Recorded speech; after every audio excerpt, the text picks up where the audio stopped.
لیکن اس کی بیوی جو ہے وہ اس کی ماں نہیں ہے، جھوٹ بول رہا ہے، منکر من القول وزورا، ایک اس نے غلط بات کی اور جھوٹ بولا ہے۔ لیکن چونکہ اس نے ایک جرم کیا ہے کہ اس اپنی بیوی کو بلا وجہ ماں سے تشبیہ کیوں دی۔ اب دیکھیں عورت کا مقام کہ ایک عورت کو کہہ بیٹھا، غصے میں آ گیا، جذبات میں آ گیا، خوشی سے تو کوئی بھی نہیں کہتا، خوشی سے کون کہتا ہے کہ تم میری ماں ہو، کہا تو غصے میں ہی ہوگا نا، غصے میں آ گیا، طیش میں آ گیا، کسی وجہ سے غصے میں آنے کے بعد وہ کہہ بیٹھا، لیکن اس کہنے کی اللہ نے کہا کہ سزا ہے اس پر۔ ہاں اگر اس نے ماں کہہ دیا اور ہمیشہ کے لیے بیوی کو چھوڑ دیا، ٹھیک ہے، حرام ہوگی، جان چکی، جاؤ بھاگ جاؤ۔ لیکن اگر یہ بندہ یہ چاہتا ہے کہ پھر بیوی بھی میری بیوی رہے اور جو کچھ میں نے کیا ہے وہ بھی ہضم ہو جائے، تو ہم نہیں ہضم ہونے دیں گے، اس نے کیوں ایک عورت کی توہین کی؟ تو اس کے لیے سزا ہے، اور وہ کفارہ کیا ہے؟ وتحریر رقبۃ، ایک غلام خرید کر کے آزاد، ایک غلام خرید کرے اور آزاد کرے۔ ایک غلام کتنے کا ملے گا؟ کیا خیال ہے آپ کو؟ اونٹ لینا ہے تو 5-8 ہزار میں مل جائے گا۔ یعنی ایک عورت کو جو اللہ نے بیوی بنا کے حلال کی تھی، صرف کہہ دیا تم حرام، ماں کہنے کا مقصد یہی تھا کہ حرام، اس پر جرم کی سزا کیا ہے؟ فرمایا تحریر رقبہ، ایک غلام لے کے آزاد کرو۔ اچھا جی، اب غلام کہاں؟ اب غلام تو ہے کہیں نہیں، نہ جہاد رہا نہ غلام رہے، وہ تو بات ہی ختم ہو گئی۔ غلام کا معنی یہ تھوڑا ہوتا ہے کہ نوکر رکھ لو غلام بن جائے، وہ اب بن جائے۔ اگر وہ غلام نہیں خرید سکتا، اور یا یہ ہے کہ غلام خریدنا چاہتا ہے لیکن ہے ہی نہیں، تو اب اس کی سزا یہ ہے کہ وہ 2 مہینے کے روزے، کیوں؟ روزہ رکھے گا تو صبر سیکھے گا نا، روزہ رکھے گا تو اپنے نفس کو کنٹرول کرنا سیکھے گا، اور روزہ رکھے گا تو اس کی قوات حیوانیہ جو ہے وہ مغلوب ہوں گی اور قوات ملکیہ جو ہے وہ غالب آئیں گی۔ روزہ رکھے گا، اس بیوی سے دور رہے گا نا، 2 مہینے متواتر روزے رکھنے ہیں، تو اب 2 مہینے کے روزے رکھے، اس نے غلط لفظ منہ سے کیوں نکالا؟ اچھا اتفاق یہ ہے کہ وہ 2 مہینے کے روزے بھی نہیں رکھ سکتا۔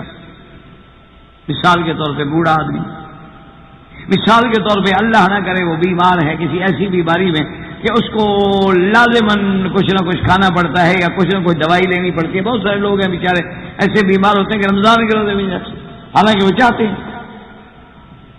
تو فرمایا فَإِطْعَامُ 60 مسکینا، اب 60 مسکینوں کو کھانا کھلانا،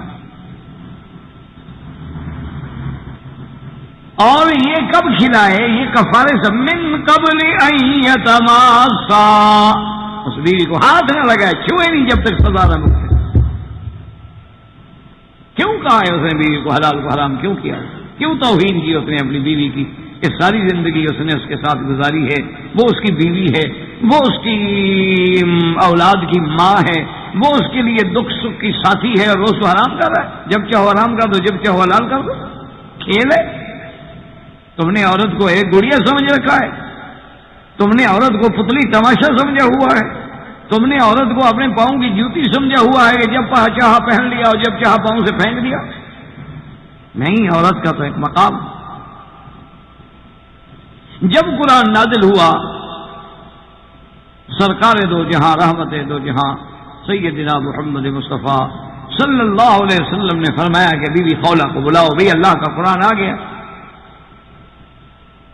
بی بی خولہ کو بھی بلایا گیا اور اس کے خاوند کو بھی بلایا گیا، تو حضور نے قرآن پاک کی تلاوت کی اور فرمایا کہ بھئی اے غلام آزاد کرو۔ تو اس کے شوہر نے کہا کہ یا رسول اللہ، غلام تو میرے پاس نہیں ہے، میری اپنی گردن ہے، یہ میں پیش کر سکتا ہوں، غلام کہاں سے گیا؟ تو آپ نے فرمایا کہ ایسا کرو کہ تم غلام آزاد نہیں کر سکتے ہو تو 2 مہینے کے روزے رکھو۔ اس نے کہا یا رسول اللہ، میں دن میں 3 دفعہ نہ کھاؤں نا تو میں بے ہوش ہو جاتا، مجھے تکلیف ہے، میں بیمار ہوں، مجھے 3 دفعہ کم از کم دن میں کھانا پڑتا ہے، تو یہ روزے رکھنا تو میرے لیے مشکل ہے۔ آپ نے فرمایا اچھا، پھر آخری نرم سزا یہ ہے کہ 60 مسکینوں کو کھانا کھلاؤ۔ انہوں نے کہا یا رسول اللہ 60 مسکینوں کو کھانا کہاں سے کھلاؤں؟ تو اپنے گھر میں روٹی نہیں ہے تو 60 مسکینوں کو کہاں سے کھلاؤں گا؟ اللہ کا حکم تو میرے سر آنکھوں پر ہے، لیکن یا رسول اللہ میرے تو گھر میں کچھ بھی نہیں۔ اچھا خدا کی شان ہے کہ پھر بھی بیوی نے کہا کہ یا رسول اللہ انا اساعد ہوں، چلو کچھ میں بھی مدد کر دوں گی اس کو مسکینوں کو کھانا کھلانے میں۔ حضور نے فرمایا اچھا ایسا کرو، کچھ تم مدد کر دو کچھ میں مدد کر دیتا ہوں تاکہ کفارہ ادا ہو جائے۔ تو اللہ تبارک و تعالیٰ نے سورۃ مجادلہ میں یہ احکام ذکر فرمایا۔ وجہ کیا تھی کہ ایک عورت کو تکلیف، اور پھر قیامت تک کے لیے ایک ضابطہ بن گیا کہ اگر خدا نہ خواستہ، اللہ نہ کرے اللہ نہ کرے اللہ نہ کرے کوئی مسلمان غصے میں آ کے اپنی بیوی کو ماں کہہ بیٹھے یا بیٹی کہہ بیٹھے یا بہن کہہ بیٹھے تو ایک رستہ تو نکل آیا، وہ ہمیشہ کے لیے تو حرام نہیں ہو جائے گی۔ اس لیے اس کو سورۃ مجادلہ میں اللہ نے بڑی تفصیل سے ذکر کیا۔ اور اس کے بعد جو ہم نے سورت پڑھی، جو آیات مبارک پڑھی ہیں، چونکہ یہ بھی تحریم کا واقعہ ہے، حرمت کا واقعہ، اور وہ بھی تحریم کا واقعہ۔ اس سورت کا نام مجادلہ ہے اور اس سورت کا نام تحریم ہے۔ گو الحمدللہ اس درس کا کچھ حصہ سب سے پہلے درس میں ہم نے شروع کیا تھا، لیکن اتفاق سے وہ ضبط تسجیل میں نہ آ سکا، تو اس لیے اس کو بعض باتیں جو ہیں وہ دوبارہ دہرانے کی ضرورت پیش آ گئی۔ اللہ تبارک و تعالیٰ نے قرآن میں سورۃ تحریم نازل فرمائی کہ یا ایھا النبی لم تحرم ما احل اللہ لک، اے میرے نبی تم کیوں حرام کرتے ہو اس چیز کو جس کو اللہ نے آپ کے لیے حلال کیا؟ اپنی بیویوں کی رضا حاصل کرنے کے لیے ایک حلال کو حرام کر رہے ہیں۔ بہرحال اللہ تو بخشنے والے ہیں، اللہ تو مہربان ہیں۔ اب اس کے بارے میں واقعات جو ہیں مفسرین کرام نے زیادہ تر مشہور واقعات میں سے 2 واقعات کا ذکر کیا۔ ایک واقعہ تو اس میں یہ ہے کہ ایک بیوی تھی، حضور کی باندھی تھی، حضور کی کنیز تھی، ان کا نام تھا بی بی ماریہ قبطیہ۔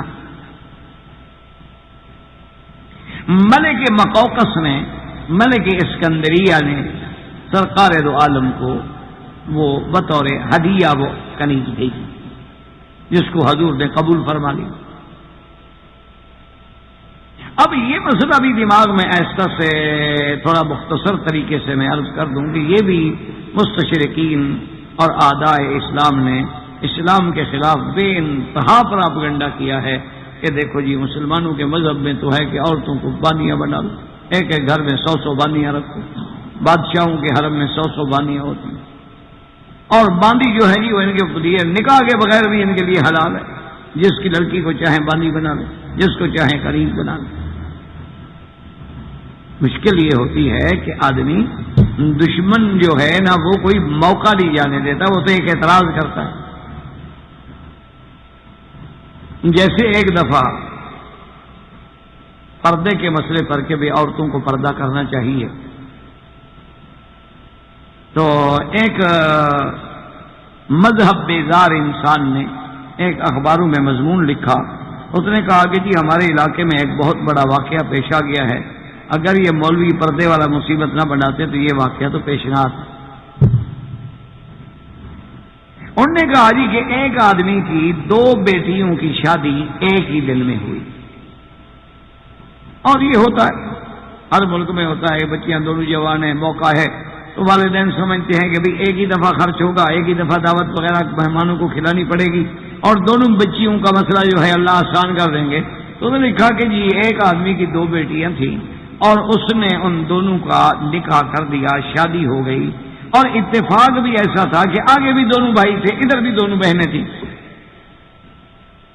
اور پرانے دور میں یہ ہے کہ لڑکیاں بھی باپردہ تھیں اور ان کو ڈولی میں بٹھا کے لے جایا جاتا تھا کہ بھئی وہ لڑکی جو تھی وہ آ کے ڈولی میں بیٹھ جاتی تھی، وہ کہار جو ہے ڈولی پکڑ کے کندھے پہ اٹھا لیتے تھے، آگے اگر گاڑی ہے یا بس ہے یا ٹرین ہے وہاں پہنچائی اور پھر وہ چلے گئی۔ انہوں نے کہا جی کہ چونکہ وہ عورتیں باپردہ تھیں اور ان کا جو ہودج تھا اس کو پردہ چاروں طرف سے کپڑا لپیٹ کے پردے کا خاص اہتمام کیا گیا تھا. لہذا اس کی وجہ سے نتیجہ یہ نکلا کہ ایک بھائی کی بیوی جو تھی وہ دوسرے کے گھر پہنچ گئی اور دوسرے بھائی کی بیوی جو تھی وہ پہلے کے گھر پہنچ گئی. وہ دلہنیں بدل گئی ہیں, دلہنیں تبدیل ہو گئیں اور پہلے دونوں نے دیکھا نہیں تھا. تو اگر پردہ نہ ہوتا تو یہ مصیبت نہ بنتی نا, ہر بیوی اپنے شوہر کے گھر میں جاتی. اب پردے پر اعتراض کرنے کے لیے کہاں سے بیچارہ دور کی کڑی جو ہے وہ ڈھونڈ کے لے آئے. اسی طرح جب عداوت ہو نا دل میں تو پھر مسئلے بنائے جاتے ہیں. وہ ہمارے ہاں ایک بلوچوں میں مسئلہ ہے کہ ایک آدمی کی شادی کی دعوت تھی, تو اب اس کو بھی وہ دعوت نامہ آیا ہوا تھا اور اس نے سوچا کہ شادی پہ جانا ہے تو وہاں رواج ہوتا ہے کہ نیندرا شندرا بھی دینا پڑتا ہے. میرے پاس تو پیسے ہیں نہیں, میں جاؤں گا تو کیا دوں گا. تو گھر کے باہر سے آ کے اس نے جناب دیوار کھٹکھٹائی. انہوں نے کہا کون ہے؟ اچھا جی کون ہے؟ پھر جا رہے ہیں ہم سامنے. کون ہے؟ جانتے نہیں ہم کون ہے.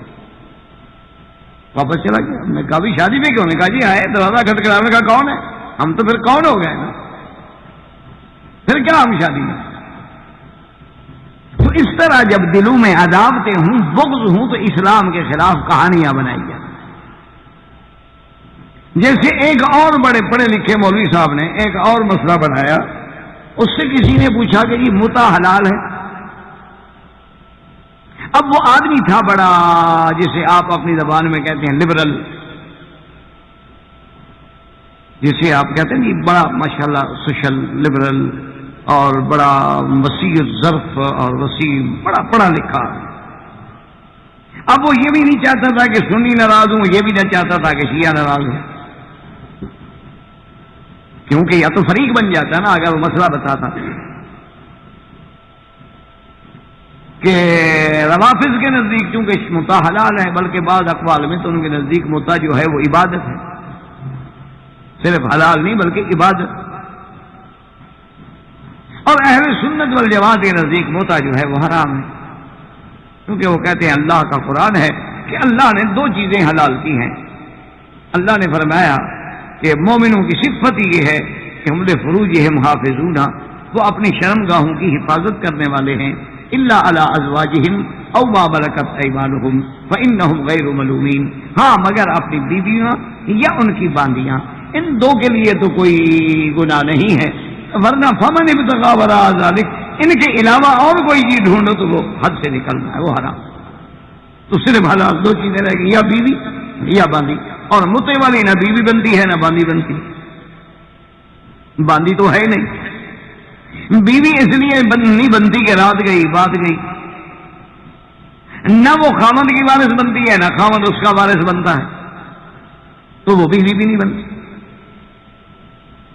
تو اس لیے جب اس بزرگ سے پوچھا گیا کہ جناب آپ کی رائے میں, چونکہ آپ کا بہت مطالعہ ہے, وسیع المطالعہ آدمی ہے, آپ نے بڑی دنیا میں علم حاصل کیے ہیں, آپ کی رائے میں کیا خیال ہے کہ متع حلال ہے یا حرام؟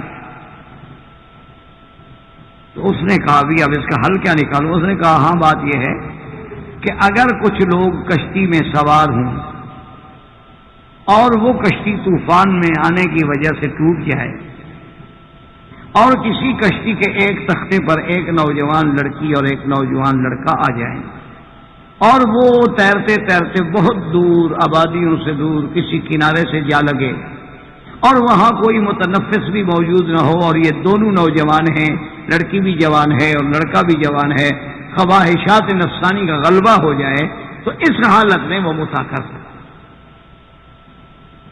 تاکہ بھئی زنا تو نہ کریں, کم از کم متع کر. تو متع کی جواز کی صورت بھی نکال لی, اور ایک یعنی اب صرف ایک مسئلہ ثابت کرنے کے لیے پہلے تو ایک فرضی دریا بنایا, اس میں ایک فرضی کشتی تیرائی, اس میں پھر جناب سواریاں بٹھائی, اور جب کشتی ٹوٹی تو پھٹے پہ ایک لڑکی اور لڑکا, اور وہ بھی دونوں نوجوانوں کو بٹھا دیا, بوڑھے بوڑھوں کو بھی نہیں بیٹھنے دیا. میں نے اس سے خود پوچھا تھا وہ جب زندہ تھے, میں نے کہا جی اگر اس پھٹے پہ بہن بھائی آ جائیں تو وہ کیا کریں؟ میں نے کہا بس آپ لوگ جو ہے نا بڑے تنگ نظر ہیں, آپ تو حرام سمجھتے ہیں نا, اس لیے مکی صاحب آپ ناراض رہے. نہیں, ناراضگی کی بات نہیں, آپ نے بھی تو ایک فرضی کشتی بنائی ہے، میں بھی بہن بھائی بنا کے فرضی بٹھا رہا ہوں، فرق تو کوئی نہیں، لیکن وہ کیا کریں؟ اگر ان دونوں کو نعوذ باللہ شہوانی جذبات میسر آ جائیں تو کیا وہ بھی بتا کر لیں اپنا؟ تو میں نے کہا اگر آپ یہ فرضی کہانی ہی نہ بناتے تو کسی کو اتنی ضرورت ہی نہیں ہوتی اعتراضات کرنے کی۔ تو اب کہاں کس کی ڈولیاں اٹھی تھیں، وہ کون آدمی تھا، کس کی بیٹیاں تھیں، کون شوہر تھے، کون لڑکیاں تھیں، کوئی پتہ نہیں، صرف اس نے پردے سے بغض نکالنا تھا۔ لیکن اسلام کی تعلیمات ہوتی تو اسلام تو یہ کہتا ہے کہ نکاح سے پہلے شوہر دیکھ لے اپنی اس مخطوبہ کو، اور لڑکی جو ہے وہ بھی شوہر کو دیکھ لے، اگر وہ حدیث پہ عمل کرتے تو ڈولیاں بدلنے کی تکلیف ہی نہ ہوتی۔ جب وہ اپنے گھر میں جا کے دیکھ دو کہتے تم تو میری بیوی نہیں ہو، میں نے تو دیکھا ہوا ہے اپنی بیوی۔ تو اگر تم اسلام پہ عمل نہ کرو، تم اسلام کے احکام کو مذاق بناؤ، تو پھر فرضی کہانیاں تو نہ بناؤ کہ فرضی کہانیاں بنا کے اسلام پر اعتراض کرو۔ تو اب یہ واقعہ جیسے میں عرض کر رہا تھا نا کہ باندی کا بھی بہت بڑا طوفان ہے کہ جی مسلمان مسلمان مسلمان، ان کا تو حضرت کام ہی یہ ہے کہ یہ بس یہ گوشت کھاتے ہیں اور عورتوں کو گھروں میں رکھتے ہیں، ان کے حرم جو ہے وہ بھرے ہوئے ہوتے ہیں، اور کوئی پوچھے تو کہہ دیتے ہیں جی باندی ہے باندی ہے باندی ہے باندی، اور ہمارے لیے باندی حلال۔ لیکن یہ اسلام پہ کتنا بڑا الزام ہے۔ آج اس دنیا میں جس دور میں آپ بیٹھے ہیں، کتنا اللہ کا شکر ہے کہ اس دور میں یعنی پوری دنیا جو ہے وہ گویا کہ ایک بستی بن کے رہ گئی۔ وسائل اعلام نے ہمیں اتنا ایک دوسرے سے ملا دیا ہے کہ مشرق سے مغرب کی خبر ایک سیکنڈ میں ہمیں مل سکتی ہے۔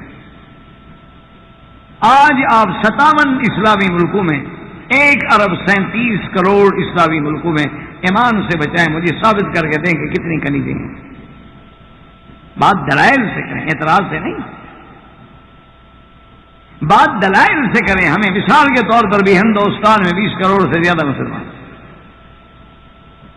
اسی طرح آپ دیکھیں تقریباً 16 17 یا 18 کروڑ کے قریب پاکستان میں مسلمان، اسی طرح تقریباً بنگلہ دیش میں مسلمان، اسی طرح تقریباً آپ آگے چلتے آئیں، خلیج میں آ جائیں، آگے جائیں، انڈونیشیا جائیں، ملیشیا جائیں، چلو جس ملکوں کو آپ جانتے ہیں، آپ انڈیا کے رہنے والے، مجھے بتائیں کس مسلمان کے گھر میں باندھی ہے ٹھنڈے دل سے بغیر کسی گرم ہونے کے؟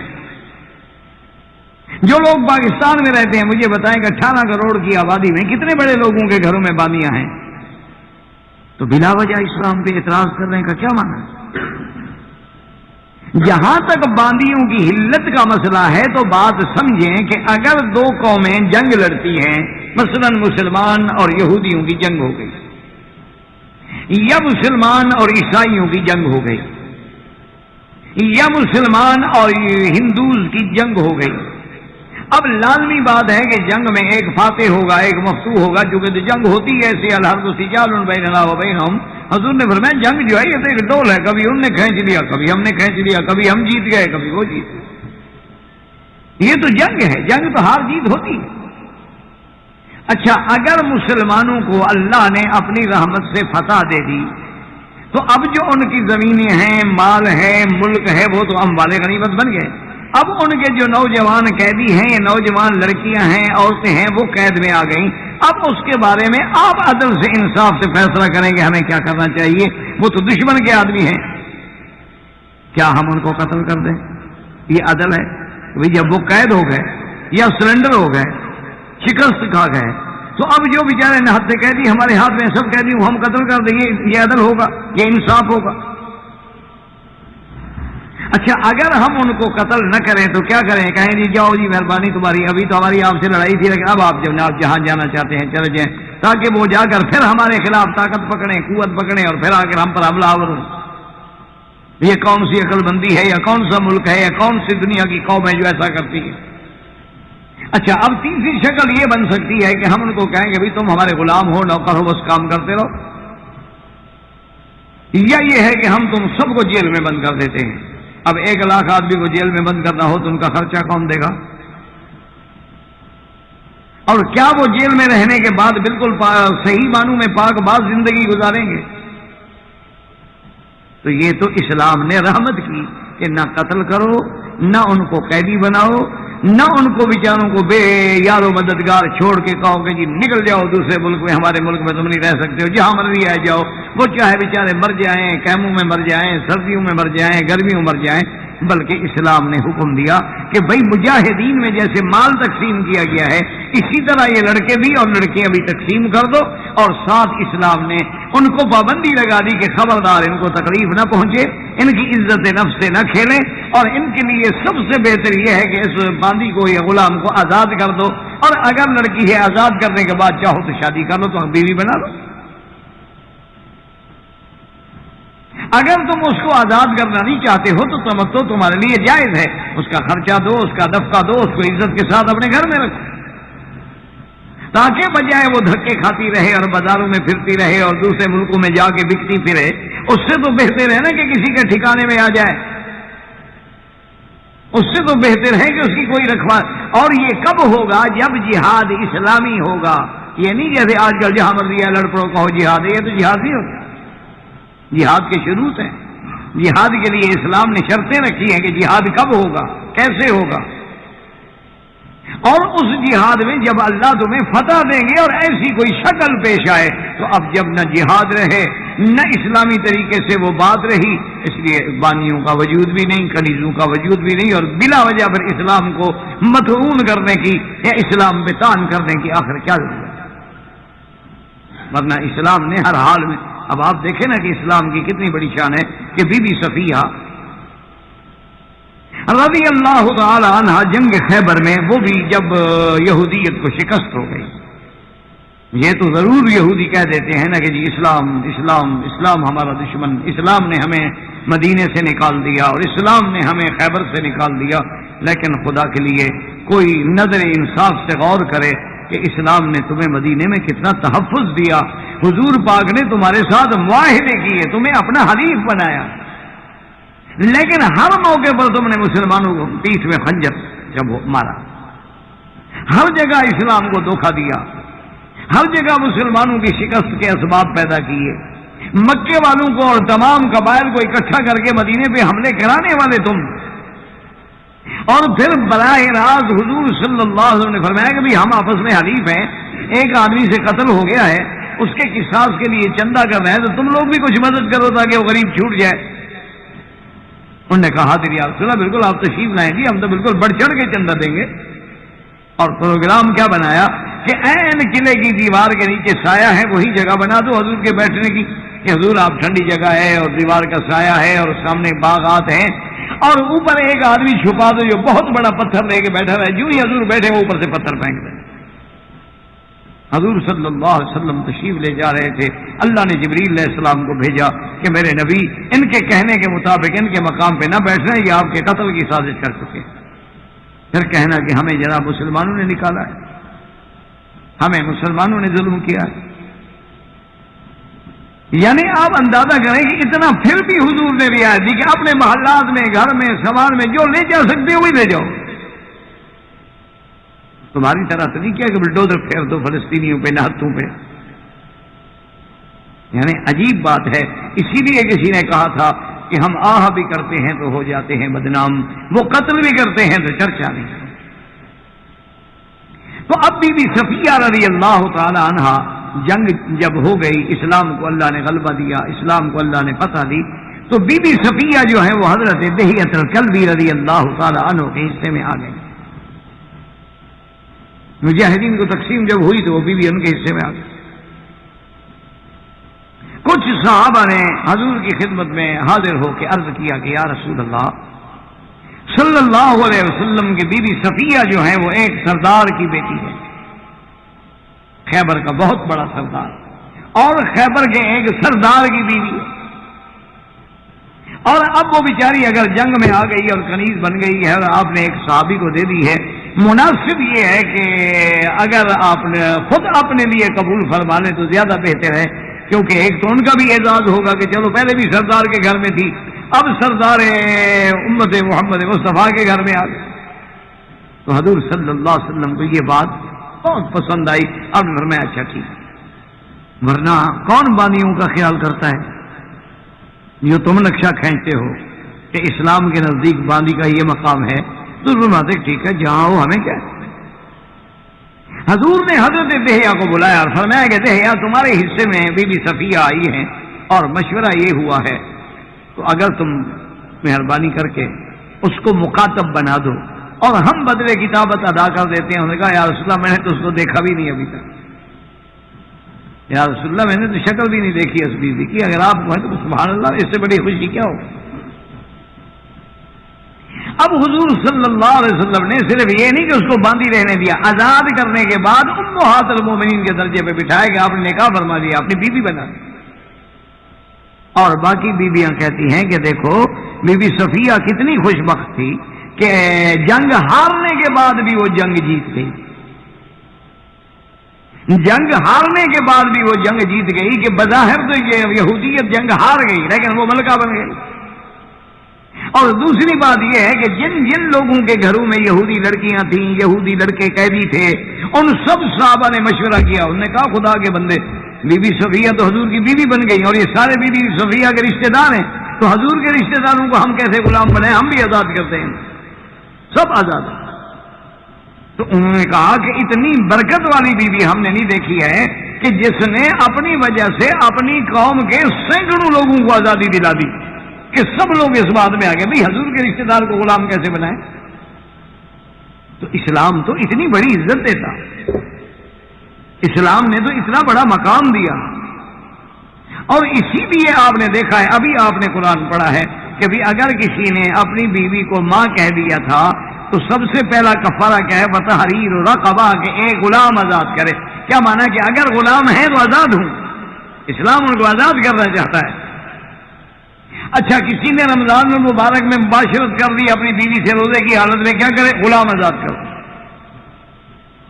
ایک آدمی آیا حضور کی خدمت میں, کہنے لگا حضور غصے میں آ کر میں نے اپنے غلام کو تھپڑ مار دیا, میں غصے میں آ گیا, میرا غلام تھا میں نے تھپڑ مار دیا ہے, کیا کفارہ ہے؟ آپ نے فرمایا اس کا کفارہ یہ ہے کہ اس کو کہتے رہے آزاد کر دو, تم غلام نہیں رکھ سکتے ہو تو کیوں تکلیف پہنچا. یعنی ہر جگہ اسلام نے کیا رکھا. اچھا اسی طرح جی اگر کسی نے قتل ہو گیا, وہاں کیا ہے, تحریر رقبہ. ہر جگہ ایک اسلام نے پھر ترغیب دی کہ بھئی یہ بیچارے غلام تو بن گئے, تمہارے ہاتھوں میں آ گئے, یہ بیچارے کنیزیں تو بن گئے تمہارے ہاتھ میں آ گئے, لیکن تحریر رقبہ, تحریر رقبہ, تحریر رقبہ. اس لیے آپ حیران ہوں گے کہ بعض صحابہ نے 3,000 غلام خرید کر کے آزاد کیا. سیدہ عائشہ صدیقہ رضی اللہ تعالی عنہا نے 3,000 غلام آزاد کیے. اور پھر اللہ نے یہ بھی بتلا دیا کہ دیکھو جب تم میرے رضا کے لیے, میری ماننے کے لیے ایک غلام کو آزاد کرو گے تو گویا اس کے سر کے بدلے تیرا سر جہنم سے آزاد, اس کے ہاتھوں کے بدلے تیرے ہاتھ آزاد, اس کے پاؤں کے بدلے گویا کہ تم بالکل جہنم سے آزاد ہو. اسلام نے اس طرح پھر غلاموں کی عزت کی, اس طرح پھر بانیوں کو وہ مقام دیا, اس طرح ان کو وہ عظمت دی, اور اس طرح ان کو وہ شان دیا کہ ہر مقام پہ کفارہ رکھا یہی کیا کہ تحریر رقبہ, غلام آزاد کرو. اسی لیے روایات میں موجود ہے کہ سیدنا ابو بکر رضی اللہ تعالیٰ عنہ غلام خریدتے اور آزاد کر دیتے, غلام خریدتے اور آزاد کرتے تھے. ایک دن باپ نے بلا لیا, کہنے لگے کہ بیٹا ابو بکر تم غلام خریدتے ہو آزاد کر دیتے ہو, بڑی اچھی بات ہے, بڑی اچھی بات ہے, لیکن مہربانی کیا کرو کچھ اپنے لیے فکر بھی کرو. تم تو ضعیف کمزور اور بوڑھے اور بیچارے لاغر اس قسم کے, کوئی مضبوط قسم کا غلام جو ہو نا, تکڑے قسم کے جوان, ان کو لے کے آزاد کرو تاکہ کل دکھ سکھ میں وہ بھی تیری مدد کریں گے. تو حضرت ابو بکر فرماتے ہیں کہ میں نے ابا سے کہا کہ ابا جان میں بھی تو اپنے لیے کر رہا ہوں, میں بھی اپنے لیے غلام آزاد کر رہا ہوں, باقی وہ میری مدد کریں گے. تو ابا حیران ہوئے, انہوں نے کہا کہ کیسے یہ بیچارے خود بھی کمزور. انہوں نے کہا ابا تم دنیا کی فکر کر رہے ہو, میں آخرت کی مدد کی فکر کر رہا ہوں کہ جب آخرت میں اللہ تبارک و تعالیٰ مجھے بدلہ دیں گے, اللہ مجھے انعام دیں گے, تو اس انعام کا کیا مقابلہ ہے, دنیا تو آنی جانی تھی. تو اس لیے آج جو ہم نے سورت مبارک تلاوت کی ہے, لیکن اللہ کے قرآن میں غور کریں کہ ایک قسم کی یعنی ناراضگی بھی ہے, عتاب بھی ہے, تنبیہ بھی ہے, لیکن لطف و کرم بھی ہے. یعنی موقع جو ہے وہ تو تنبیہ کا ہے, اللہ پاک تنبیہ فرما رہے ہیں اپنے پیغمبر کو, لیکن اس تنبیہ کے پیرائے میں بھی جو لطف و کرم ہے جو مقام نبوت ہے، جو مقام سرکار دو عالم ہے. فرمایا یا ایھا النبی لم تحرم ما احل اللہ لک تبتغی مرضات ازواجک واللہ غفور رحیم. قد فرض اللہ لکم تحلة ایمانکم واللہ مولاکم وہو العلیم الحکیم. یعنی آپ اندازہ فرمائیں کہ اللہ نے یہ نہیں فرمایا کہ یا محمد، یا احمد، لقب سے خطاب فرمایا کہ یا ایھا النبی. حالانکہ کتاب کا وقت ہے لیکن خطاب لقب کے ساتھ. خطاب جو ہے یہ شان محمد مصطفیٰ ہے. سارے قرآن میں دیکھ رہے ہیں اللہ فرمائے گی یا آدم اسکن. اللہ پاک فرمائے گی اانت قلت للناس اذ قال اللہ یا عیسی ابن مریم اانت قلت للناس اتخذونی. تو عیسیٰ ابن مریم. اسی طرح اللہ پاک نے حضرت ابراہیم، حضرت موسیٰ علیہ السلام، لیکن یہ شان میرے محبوب کی ہے، محبوب دو عالم کی ہے، رحمت مجسم سیدنا محمد مصطفیٰ کی ہے کہ جب بھی خطاب کیا ہے تو لقب سے پکارا ہے. کبھی یا ایھا المزمل، یا ایھا المدثر. حالانکہ یہ عتاب کا مقام ہے، ناراضگی کا مقام ہے، لیکن اللہ فرماتے ہیں یا ایھا النبی لم تحرم ما احل اللہ لک تبتغی مرضات ازواجک واللہ غفور رحیم. یعنی ساتھ یہ بھی بتا دیا کہ میرے محبوب آپ نے یہ اچھا تو نہیں فرمایا لیکن اللہ بخشنے والا، اللہ مہربان ہے. اللہ نے بھی مانا یہ ہے کہ ہم نے تو معاف کر دیا ہے کیونکہ اللہ غفور ہے اور اللہ تبارک و تعالیٰ جو ہے وہ رحیم ہے. اب اس بارے میں یاد رکھیں کہ مفسرین کرام نے رحمت اللہ علیہم اجمعین نے کئی واقعات کا ذکر کیا ہے جس میں مشہور واقعات دو. ایک مشہور واقعہ تو سیدہ ماریہ قبطیہ رضی اللہ تعالی عنہا کا ہے کہ جو آپ کو ملک اسکندریہ، ملک مقوقس نے حضور صلی اللہ علیہ وسلم کو بطور ہدیہ دی اور وہ حضور کی کنیز تھی، حضور نے قبول فرمایا. ایک واقعہ مبارک تو یہ ہے کہ حضور صلی اللہ علیہ وسلم نے یعنی بی بی ماریہ کو حرام، تفصیل سے انشاءاللہ زندگی تو عرض کروں گا. اور دوسرا واقعہ جو زیادہ مشہور ہے اور جس کو شیخان نے یعنی امام بخاری اور امام مسلم رحمۃ اللہ علیہم اجمعین نے بھی ذکر فرمایا ہے، وہ کہتے ہیں کہ ماریہ قبطیہ کا واقعہ نہیں بلکہ حرمت اصل کا واقعہ کہ حضور صلی اللہ علیہ وسلم نے اپنے لیے شہد کو حرام کیا تھا کہ آج کے بعد شہد میرے لیے حرام ہے، اصل میرے لیے حرام ہے. اس پہ یہ اللہ کے قرآن کی آیات نازل ہوئی. زندگی باقی تو انشاءاللہ بات باقی. وما علینا الا البلاغ وآخر دعوانا وكفى والصلاة والسلام على خاتم الأنبياء سيدنا محمد المصطفى وعلى آله المجتبى. برادران اسلام، واجب الاحترام بزرگوں، دوستوں، عزیز نوجوانوں، الحمدللہ آپ کے اس مسجد مستشفیٰ میں جو سلسلہ دروس اللہ کی رحمت سے جاری ہوا ہے، جس میں اسلام اور عورت کا مقام کے بارے میں ہم نے سابقہ درس میں بھی یہ سورت مبارک کی آیات تلاوت کی تھی.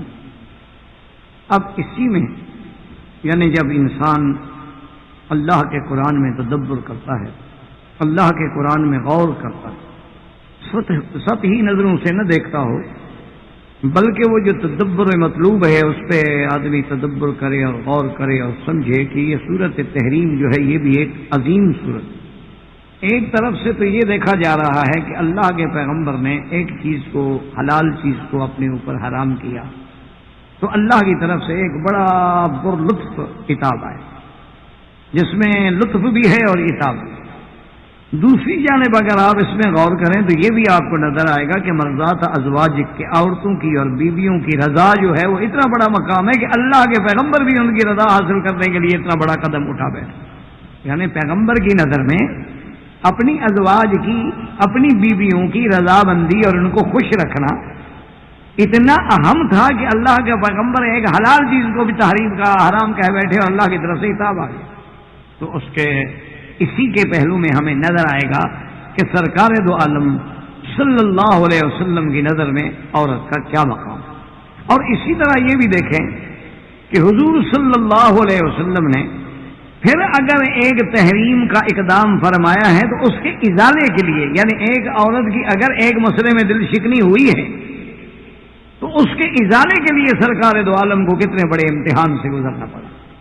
تو اس لیے ہر پہلو سے قرآن کو دیکھیں، صرف یہ نہیں ہوتا کہ بس آپ ایک مسئلے کو دیکھتے ہوئے چلے جائیں، لیکن اس کے جو دیگر پہلو ہیں، جیسے کہ ایک سفر میں سرکار دو عالم رحمت دو عالم رحمت مجسم سیدنا محمد مصطفیٰ صلی اللہ علیہ وسلم تشریف لا رہے ہیں آپ سفر میں، اور اس سفر میں آپ کی زوجہ مطہرہ سیدہ عائشہ رضی اللہ تعالی عنہا بھی ساتھ۔ اتفاق کی بات یہ تھی کہ سیدہ عائشہ رضی اللہ تعالی عنہا نے گلے میں پہننے کے لیے ایک ہار، یہ موجودہ دور کے ہار نہیں تھے جیسے آج کل نیکلس ہوتے ہیں اور گلو بند ہوتے ہیں اور اس میں ڈائمنڈ لگے ہوئے ہوتے ہیں اور ملینز میں بکتے ہیں، یہ باتیں نہیں ہیں، وہ تو سادہ زندگی ہے، پیغمبر کی ایک حقیقی زندگی ہے جس میں تصنع کوئی ہے ہی نہیں۔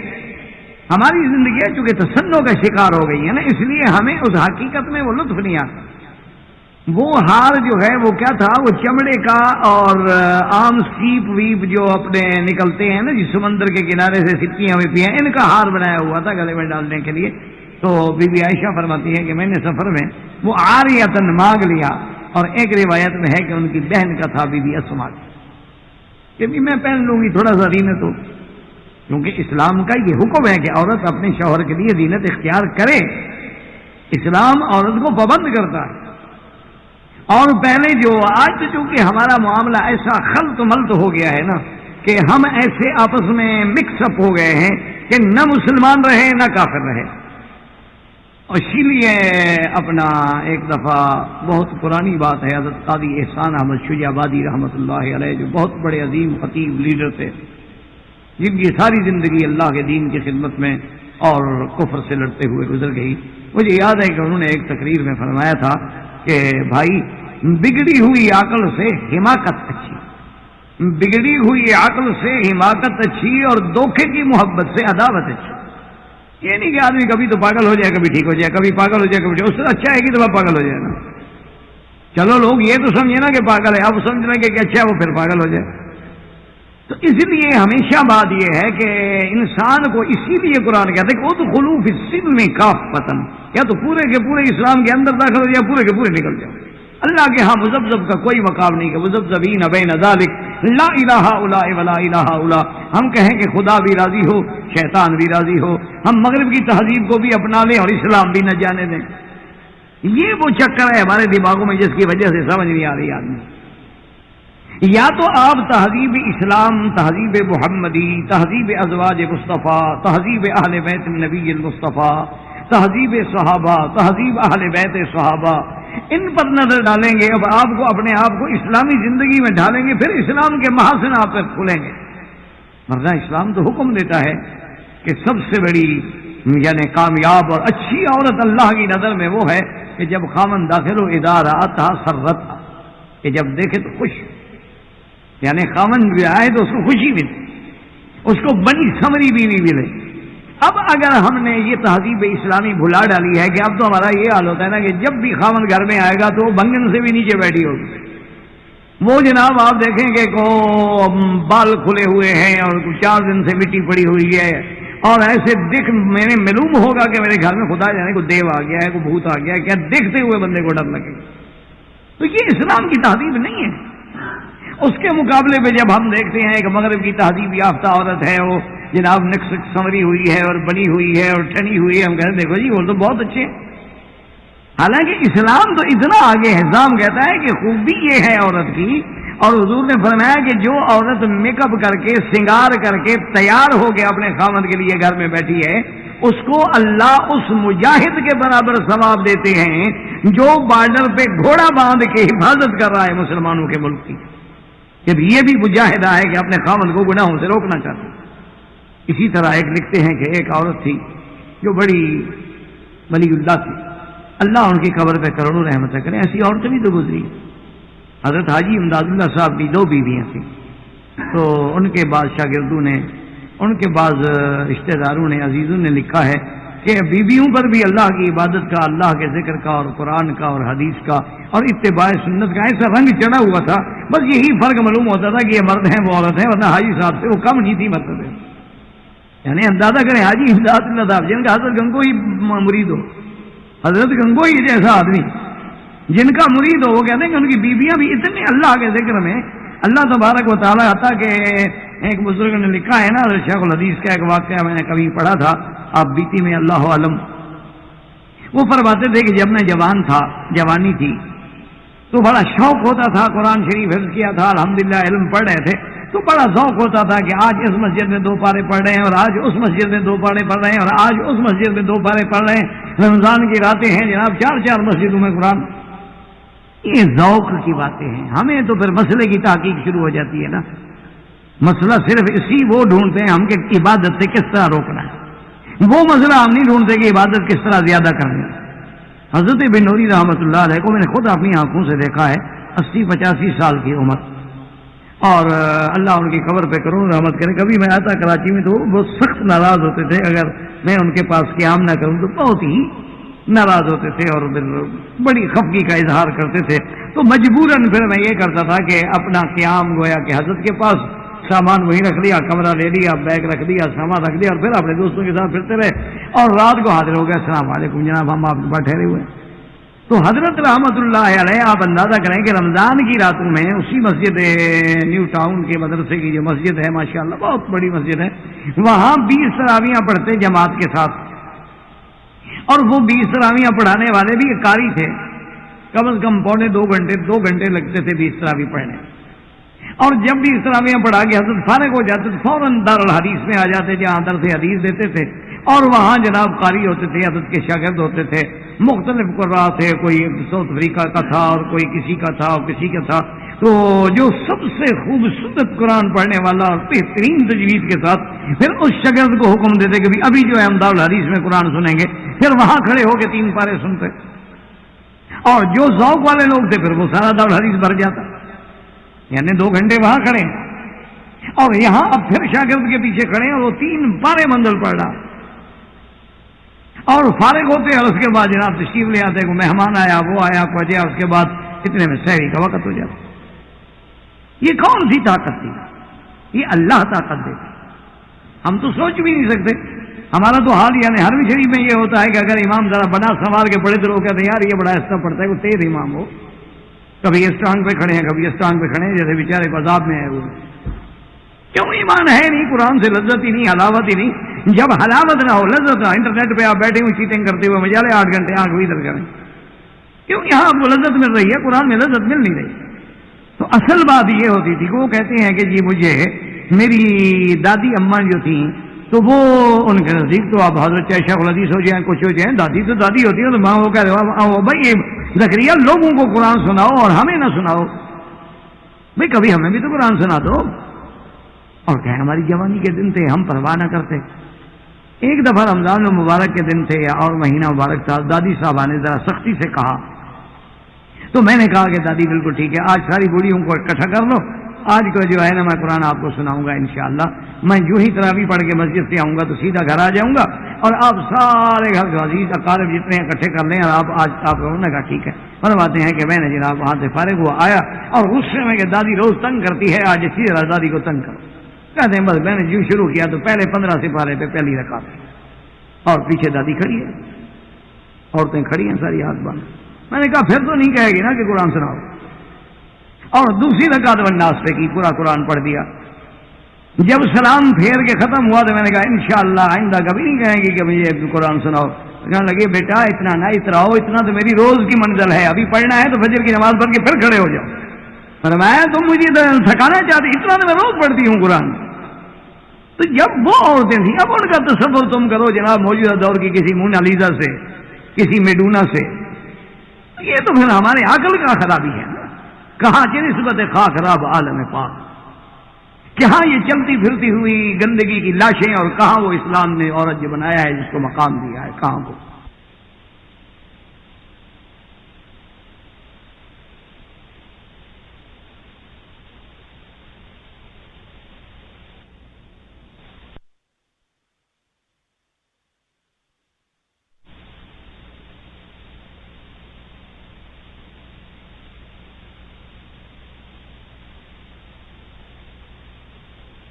جو شروع کیا تو پہلے 15 سپارے پہ پہلی رکعت کی، اور پیچھے دادی کھڑی ہے، عورتیں کھڑی ہیں ساری ہاتھ باندھ۔ میں نے کہا پھر تو نہیں کہے گی نا کہ قرآن سناؤ۔ اور دوسری رکعت والناس پہ کی، پورا قرآن پڑھ دیا۔ جب سلام پھیر کے ختم ہوا تو میں نے کہا انشاءاللہ آئندہ کبھی نہیں کہیں گی کہ مجھے قرآن سناؤ۔ کہنے لگے بیٹا اتنا نہ اتراؤ، اتنا تو میری روز کی منزل ہے، ابھی پڑھنا ہے تو فجر کی نماز پڑھ کے پھر کھڑے ہو جاؤ۔ فرمایا تم مجھے تھکانا چاہتی، اتنا تو میں روز پڑھتی ہوں قرآن۔ تو جب وہ عورتیں تھیں، اب ان کا تصور تم کرو جناب موجودہ دور کی کسی مونالیزا سے، کسی میڈونا سے، یہ تو پھر ہمارے عقل کا خرابی ہے نا۔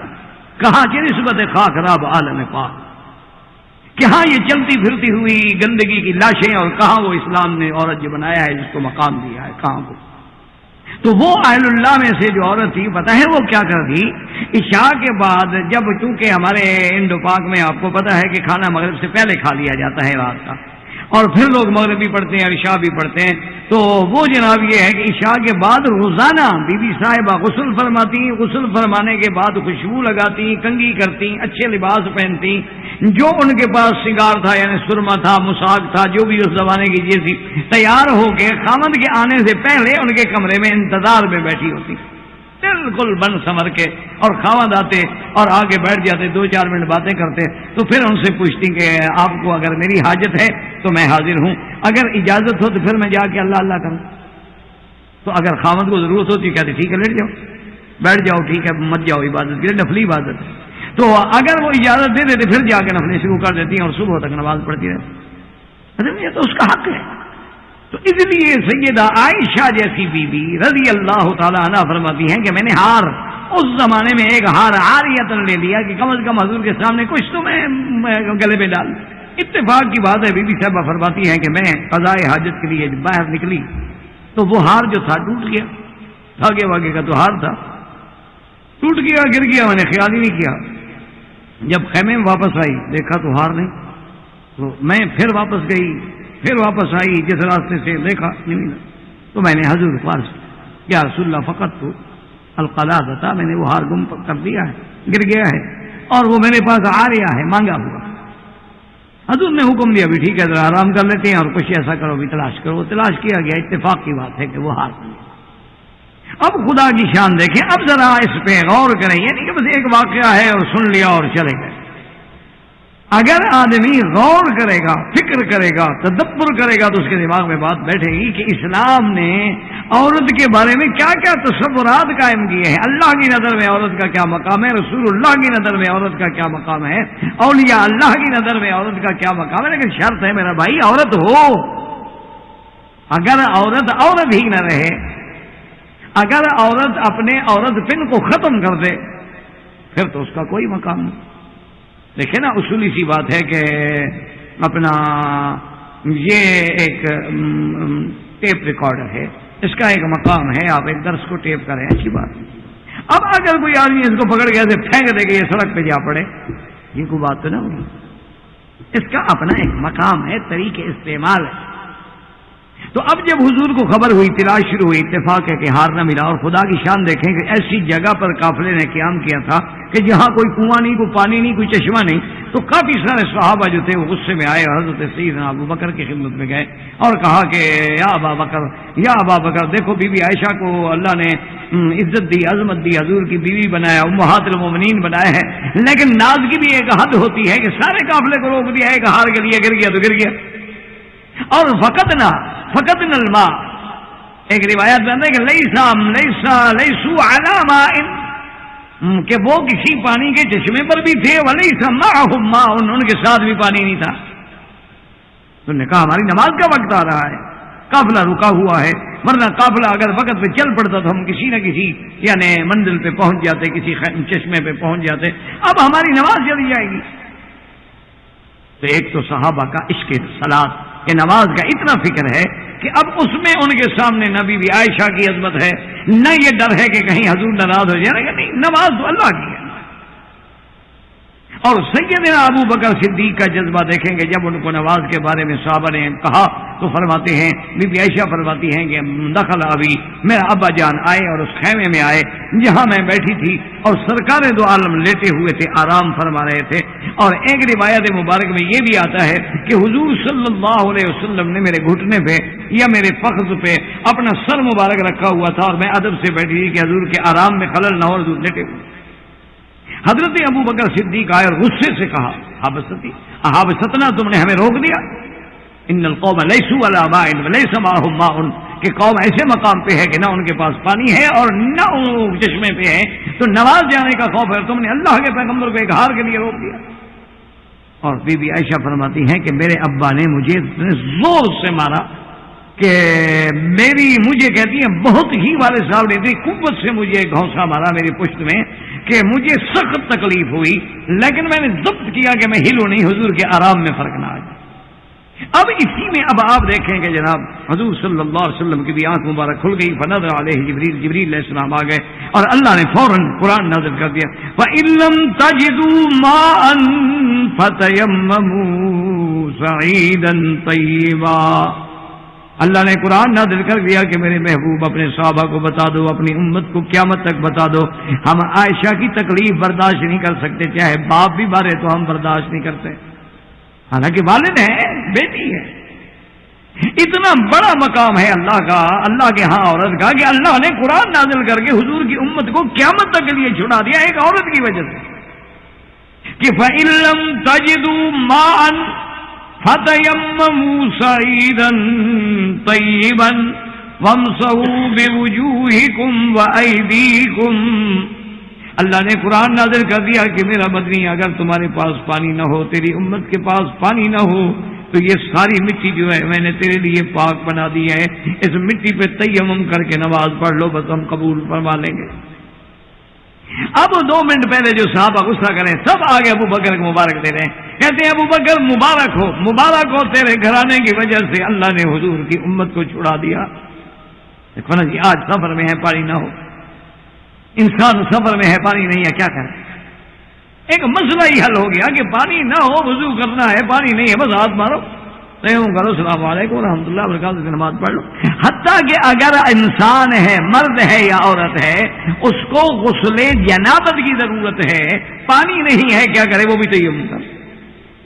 یہ حضور کی امت کو جو رعایت ملی ہے، پانی کے بغیر صرف مٹی پہ تیمم کر کے نماز قبول کر دیں گے، کس کی وجہ سے ملی؟ یہ سبب کون ہے؟ ایک عورت ہے، سیدہ عائشہ رضی اللہ تعالی عنہ۔ اب دوسری حدیث میں نظر ڈالیں کہ حضور نے فرمایا کہ من سن سنتن حسنتن، کہ جو آدمی کوئی اچھی بات کی بنیاد رکھ جائے تو قیامت تک جب اس اچھے عمل پہ عمل ہوگا تو اس کا ثواب بھی اس پہلے بندے کو ملتا رہے گا۔ اگر کسی نے برے کام کی بنیاد رکھی ہے تو قیامت تک جو لوگ اسی پہ گناہ کریں گے ان کا گناہ بھی اس پہ رکھا جائے گا۔ جیسے اول من سن القتل قابیل، کہ سب سے پہلے قتل کی بنیاد کیسے رکھی ہے؟ قابیل نے، کہ اپنے بھائی کو قتل کر دیا۔ سب سے پہلا قتل، سب سے پہلا فتنہ، سب سے پہلا زمین پہ گناہ جو ہوا ہے کہ ایک بھائی نے بھائی کو قتل کیا۔ اسی لیے ابوالکلام رحمت اللہ علیہ لکھتے ہیں کہ انسان عجیب حیوان ہے۔ وہ کہتے ہیں کہ انسان، چونکہ حیوان تو انسان بھی حیوانیت تو اس میں بھی ہے نا، حیوان تو ہے، فرق اتنا ہے کہ حیوان ناطق ہے، بولنے والا ہے، کوئی حیوان ساحل ہوتا ہے، کوئی حیوان ناحق ہوتا ہے۔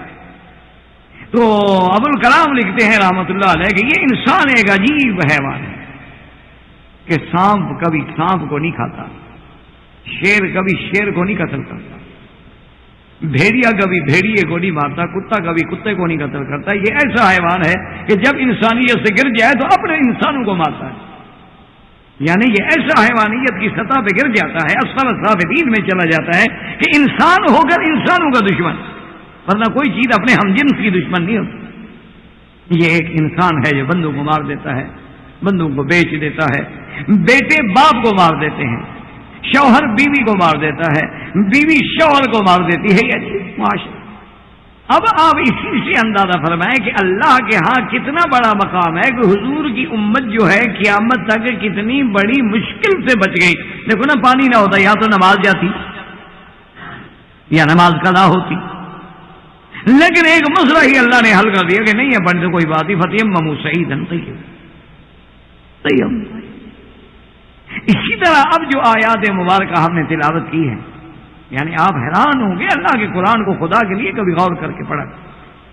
اس قرآن مقدس میں سورت تحریم میں جس بی بی کا واقعہ آ رہا ہے اس کا نام تو ہے بی بی زینب بنت جحش، اور ایک بی بی زینب ہے جو حضور کی پھوپھی کی بیٹی ہے، وہ ان کا نام بھی بی بی زینب ہے، اور ان کا بھی ذکر اللہ کے قرآن میں. یعنی آپ اندازہ کریں کہ ان کا ذکر بھی اللہ کے قرآن میں ہے کہ حضور صلی اللہ علیہ وسلم چاہتے تھے، آپ نے حضرت زید کو اپنا متبنہ بنایا تھا، بیٹا بنایا تھا، تو حضور صلی اللہ علیہ وسلم چاہتے تھے کہ بھی زید کا رشتہ ہو جائے، شادی ہو جائے. تو حضور صلی اللہ علیہ وسلم نے بی بی زینب کے بھائی سے پیغام دے دیا کہ بھئی تم اپنی بہن کا یعنی بی بی زینب کا نکاح اور رشتہ جو ہے وہ زید سے کر دو. حضرت سوچ میں پڑ گئے. حالانکہ حضرت زید غلام نہیں تھے، لیکن مشہور تو ہو گئے تھے نا کہ غلام ہیں، ورنہ حضرت زید رضی اللہ تعالیٰ عنہ غلام نہیں تھے. ان کو بیچاروں کو سفر میں پکڑ لیا، بعد کافروں نے غلام بنا لیا. حضور صلی اللہ علیہ وسلم نے ان کو آزاد کر کے اپنا بیٹا بنا لیا، ورنہ وہ حقیقت میں بھی غلام نہیں تھے، لیکن مشہور یہی تھا کہ حضرت زید غلام ہیں غلام ہیں غلام ہیں. تو غلام اور احرار میں تو ایک مقام کا فرق تھا. تو اب جناب ان کے بھائی سوچ میں پڑ گئے کہ بھئی ہمارا تو قریش خاندان ہے اور اتنا بڑا عظیم خاندان ہے، اور ہم اپنی بہن کا رشتہ ایک ایسے آدمی سے کر دیں جو غلام ہے. بڑا سوچا. ایک دن بی بی زینب نے پوچھا کیا بات ہے؟ کیسے بات ہے؟ تو ابھی اب حضور نے فرما دیا ہے اس بات کا، اللہ کے نبی کا اگر حکم ہے، حضور نے فرمایا ہے تو اب اس میں کون انکار، کیا کیسے کرے؟ وہ میں نہیں چاہتی. اسی لیے اسلام نے یہ بھی انشاءاللہ جب ہم اللہ کو منظور ہے، اللہ نے توفیق دی، جب ہم نکاح پہ بات کریں گے تو اس میں انشاءاللہ آپ دیکھیں گے. اسی لیے اسلام کہتا ہے کہ رشتے کرنے میں کفر کی کوشش کرو کہ ہم پلہ رشتہ ہو، خاندان کے اعتبار سے، اسلام کے اعتبار سے، بود و باش کے اعتبار سے، رہن سہن کے اعتبار سے، کیونکہ وہ رشتے جو ہیں اللہ کی رحمت سے زیادہ قائم رہتے ہیں. اگر آپ چھوٹے آدمی کسی بڑے گھر میں چلے گئے تو پھر بہت مشکل نپٹتی ہے. اگر لڑکی کسی بڑے گھر میں چلی گئی یا بڑے گھر کے لڑکے نے کسی غریب لڑکی سے شادی کر لی، وہ ہمیشہ تانے کی زد میں رہے گی. تم کیا تھی؟ ہم نے تمہیں فرش سے اٹھا کے عرش پہ بٹھایا، ناز کرتی ہو. اگر بڑے گھر کی کوئی لڑکی ہوگی اور کسی غریب سے شادی کرو گے، تم کیا تھے؟ میرے باپ کے پاس ملازم تھے، نوکر سے احسان کیا، اس نے تمہیں رشتہ دے دیا، ہم نے گھر میں رکھا ہوا، اب تم ناز کرتے ہو، نخرے کرتے ہو. تو یہ چونکہ رشتے ٹوٹنے کا، اس مودت کا، اس مقام کا، اس عزت و عظمت کے ختم ہونے کا اندیشہ، اسے اسلام کہتا ہے کفر. تو اب بی بی زینب صاحب بات ہے، ایک بڑے گھر کی بیٹی ہے، وہ تو حضور کے رشتے دار ہے. آخر انجام یہ ہوا کہ حضرت زید رضی اللہ تعالیٰ عنہ نے خود آ کر حضور سے عرض کیا کہ یا رسول اللہ صلی اللہ علیہ وسلم، میں اپنی بیوی کو طلاق دینا چاہتا ہوں. حضور نے فرمایا اللہ کے بندے کیا کر رہے ہیں؟ پہلے تیرے رشتے کی وجہ سے مجھ پر برادری ناراض ہے کہ بھئی انہوں نے اپنے عزیز ترین، اپنے قریبی رشتہ جو ہے اس کی لڑکی جو تھی غلام کو دے دی. اب تم ایک میرے لیے ایک اور مشکل پیدا کرنا چاہتے ہو کہ طلاق بھی دے رہے ہو. حضرت زید نے عرض کیا، اس نے کہا یا رسول اللہ ہمارا گزر مشکل ہے. وہ ہر وقت کہتی ہے کہ میں قرشیہ ہوں اور میں بڑی عورت ہوں اور بڑے خاندان سے ہوں، تم کیا ہو؟ یہ تو نبی کا حکم تھا، آپ نے مان لیا. یا رسول اللہ کوئی کب تک برداشت؟ حضور نے بڑا روکا، منع فرمایا، لیکن اللہ کو یہی منظور تھا کہ حضرت زید نے طلاق. اب ذرا اس میں غور کریں، اس پہلو پہ غور کریں. اس میں ایک تو یہ سارا واقعہ مبارک جو ہے اس کا پس منظر بھی ایک عورت کا احترام. کیونکہ زمانہ جاہلیت میں یہ عادت تھی کہ اگر انسان کسی کو کہہ دیتا کہ بھئی یہ میرا بیٹا ہے، میں نے اس کو بیٹا بنایا، تو اس بیٹا جو منہ بولا بیٹا ہے اس کی بیوی سے بھی نکاح حرام سمجھا جاتا تھا کہ یہ تو میرے بیٹے کی بیوی ہے، یہ تو میری بہو ہے۔ حالانکہ حقیقی بیٹے میں اور منہ بولے بیٹے میں آسمان زمین کا فرق ہے۔ حقیقی بیٹا وارث ہے، وہ وارث نہیں۔ حقیقی بیٹے کا تعلق نسب سے ہے، اس کا تعلق صرف زبان سے ہے، کوئی نسب سے نہیں۔ تو اب اس کا انجام یہ ہو جاتا تھا، اللہ پاک رحمت کرے، کہ اگر وہ منہ بولا بیٹا جو ہے مثلا مر جائے، اس کی نوجوان بیوی جو ہے بیوہ ہو جائے، اب وہ شادی نہیں کر سکے تو جی میرا بیٹا تھا۔ ایک دوسری طرح اس واقعے پہ غور کرو کہ حضور صلی اللہ علیہ وسلم کے منشے پہ اس عورت نے، بی بی زینب نے قبول تو کر لیا رشتہ زید کا، لیکن فطری طور پہ نبھ نہ سکا۔ دیکھو نا، یہ بہت سارے لوگ ہوتے ہیں کہ وہ اسلام کو سامنے رکھ کر، قرآن کو سامنے رکھ کر، اللہ رسول کو سامنے رکھ کر نبھا دیتے ہیں زندگی، لیکن طبیعت کا جو اللہ نے دلوں کا مسئلہ بنایا ہے وہ تو اللہ کے ہاتھ میں ہے۔ جیسے حضور پاک فرماتے تھے کہ اللہم انی اعدل فیما املک، یا اللہ میں اپنی بیویوں میں عدل انصاف کرتا ہوں، لیکن اس کام میں جو جس کا میں مالک ہوں، لیکن دل کا مالک تو میں نہیں ہوں۔ اگر کسی بیوی کے ساتھ دلی تعلق زیادہ ہے، محبت زیادہ ہے، تو اس میں تو کوئی معاملہ نہیں، یہ تو اللہ کے ہاتھ میں، دلوں کا میدان اللہ کے ہاتھ۔ تو اب اس بی بی صاحبہ نے چونکہ قبول تو کر لیا، لیکن فطری طور پہ، ذہنی طور پہ، دماغی طور پہ قبول نہ کر سکی، اور انجام یہ ہے کہ طلاق ہو گئی۔ ایک تو اللہ نے اس رسم جاہلیت کو مٹانا تھا، اور ایک اللہ تبارک و تعالی نے اس عورت کی جو دل شکنی ہوئی، جو اس کو بار بار ذہنی طور پہ ٹارچر ہوا تھا کہ نہیں چاہتی لیکن گزارا کر رہی ہے، نہیں چاہتی لیکن شوہر کے ساتھ گزارا کر رہی ہے، کہ اللہ کے رسول کا حکم ہے۔ تو اب اللہ تبارک و تعالیٰ کی شان دیکھیں کہ اس عورت کی اس تکلیف کا ازالہ کتنا بڑا کیا گیا کہ اللہ تبارک و تعالیٰ نے حضور کو حکم دیا کہ تم نکاح، یعنی اندازہ کریں اللہ کا پیغمبر جو ہے اس عورت سے نکاح کرے۔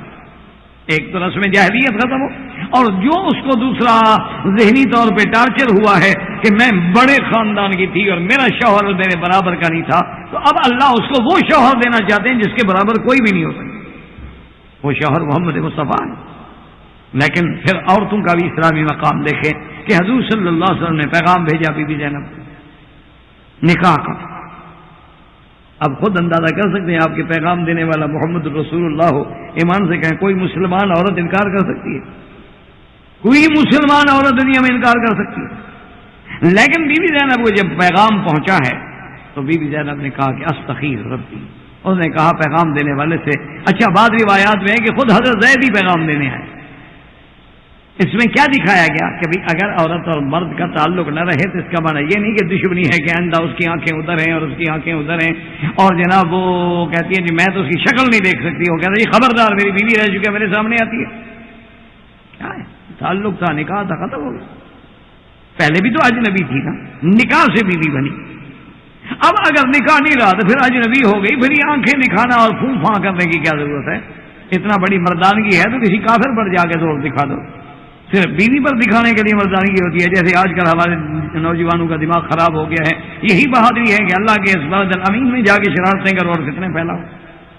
انا للہ و انا الیہ راجعون، یہ اسلام ہے۔ کیا کر رہے ہو؟ جس بلد کو تمہارا خدا کہتا ہے کہ آمین البلد الامین، تو کیا تم یہودیوں کو، کافروں کو کیا پیغام دینا چاہتے ہو؟ اب ہم اس کے امن کو خود فتنہ بنا رہے ہیں۔ کہاں گیا وہ تقدس؟ تو یہ جنون نہیں ہونا چاہیے، ہمیشہ یاد رکھیں۔ تو اب جناب جب حضور نے پیغام بھیجا، یہ ہے عدل، یہ ہے انصاف، کہ بیوی کہتی ہے استخیر ربی، کہ سرکار دو جہاں سے جا کے کہہ دیں کہ میں پہلے اپنے رب سے پوچھ لوں، استخارہ کروں گی، اگر میرے اللہ کو منظور ہے اور استخارے میں خیر آ گئی تو میں ایک رشتہ کر لوں۔ اسی لیے حکم ہے کہ اگر لڑکی کا رشتہ ہے، لڑکے کا رشتہ ہے، استخارہ کرو، 2 رکعت نماز نفل پڑھو اور دعا پڑھ لو استخارے کی۔ ایک رات میں کوئی سمجھ نہیں آئے، دوسری رات، تیسری رات، چوتھی رات، 5ویں رات، 6ٹھی رات، 7ویں رات، 7 راتوں تک کر کے اللہ پہ چھوڑ دو۔ اگر تمہارے حق میں وہ کام بہتر ہے تو خود بخود رستے بن جائیں گے، اور اگر وہ کام بہتر نہیں ہے تو خود بخود ٹل جائیں گے۔ یہ ضروری نہیں ہے کہ تم خواب دیکھو، فلاں دیکھو۔ اور ایک اور بھی رواج ہمارے یہاں ہو گیا ہے نا جی، خاص طور پہ عورتوں نے استخارہ کرنا ہو تو کہتی ہیں جی چلو پیر صاحب سے استخارہ کرائیں گے۔ وہ پیر صاحب کو تو اپنا پتہ نہیں تمہارا کیا استخارہ کرے گا۔ وہ ابھی چند دنوں کی بات ہے، ایک بہت بڑے عہدے کا آدمی ہے، میں نام نہیں لیتا، تو اس نے کہا کہ جی فلاں صوفی صاحب جو ہے نا، فلاں بزرگ جو ہیں، انہوں نے مجھے تو 3 مہینے جناب 3 مہینے مجھے پہلے کہہ دیا تھا کہ فلاں تاریخ کو جو ہے تم فلاں عہدے پہ پہنچو گے۔ وہ صوفی صاحب اتنے پہنچے ہوئے ہیں کہ مجھے انہوں نے 3 مہینے پہلے خبر دے دی۔ کمال ہے کہتا ہے میرے مرشد کا کہ ان کو اتنا علم تھا کہ 3 مہینے پہلے مجھے بتا دیا۔ میں نے کہا یار اس مرشد سے پوچھنا کہ اس مرشد کا جس علاقے میں گھر ہے وہاں ان کے خاندان کی ایک لڑکی گم ہو گئی، اس لڑکی کی گمشدگی کو اغوا کا رنگ دیا گیا اور ہمارے ضلع کے کچھ لوگوں کو بطور مجرم پولیس نے پکڑ لیا۔ انہوں نے مجھے وہاں سے فون کیا کہ جی ہم بے گناہ پکڑے ہوئے ہیں، آپ مہربانی کر کے اس علاقے میں کسی آدمی سے ہماری سفارش کریں، آپ ہمیں جانتے ہیں اللہ معاف کرے کہ نہ ہم اغوا والے، نہ ڈاکے والے، نہ چوری والے، نہ بدماش، نہ کبھی زندگی میں ہم نے قانون شکنی کی ہے۔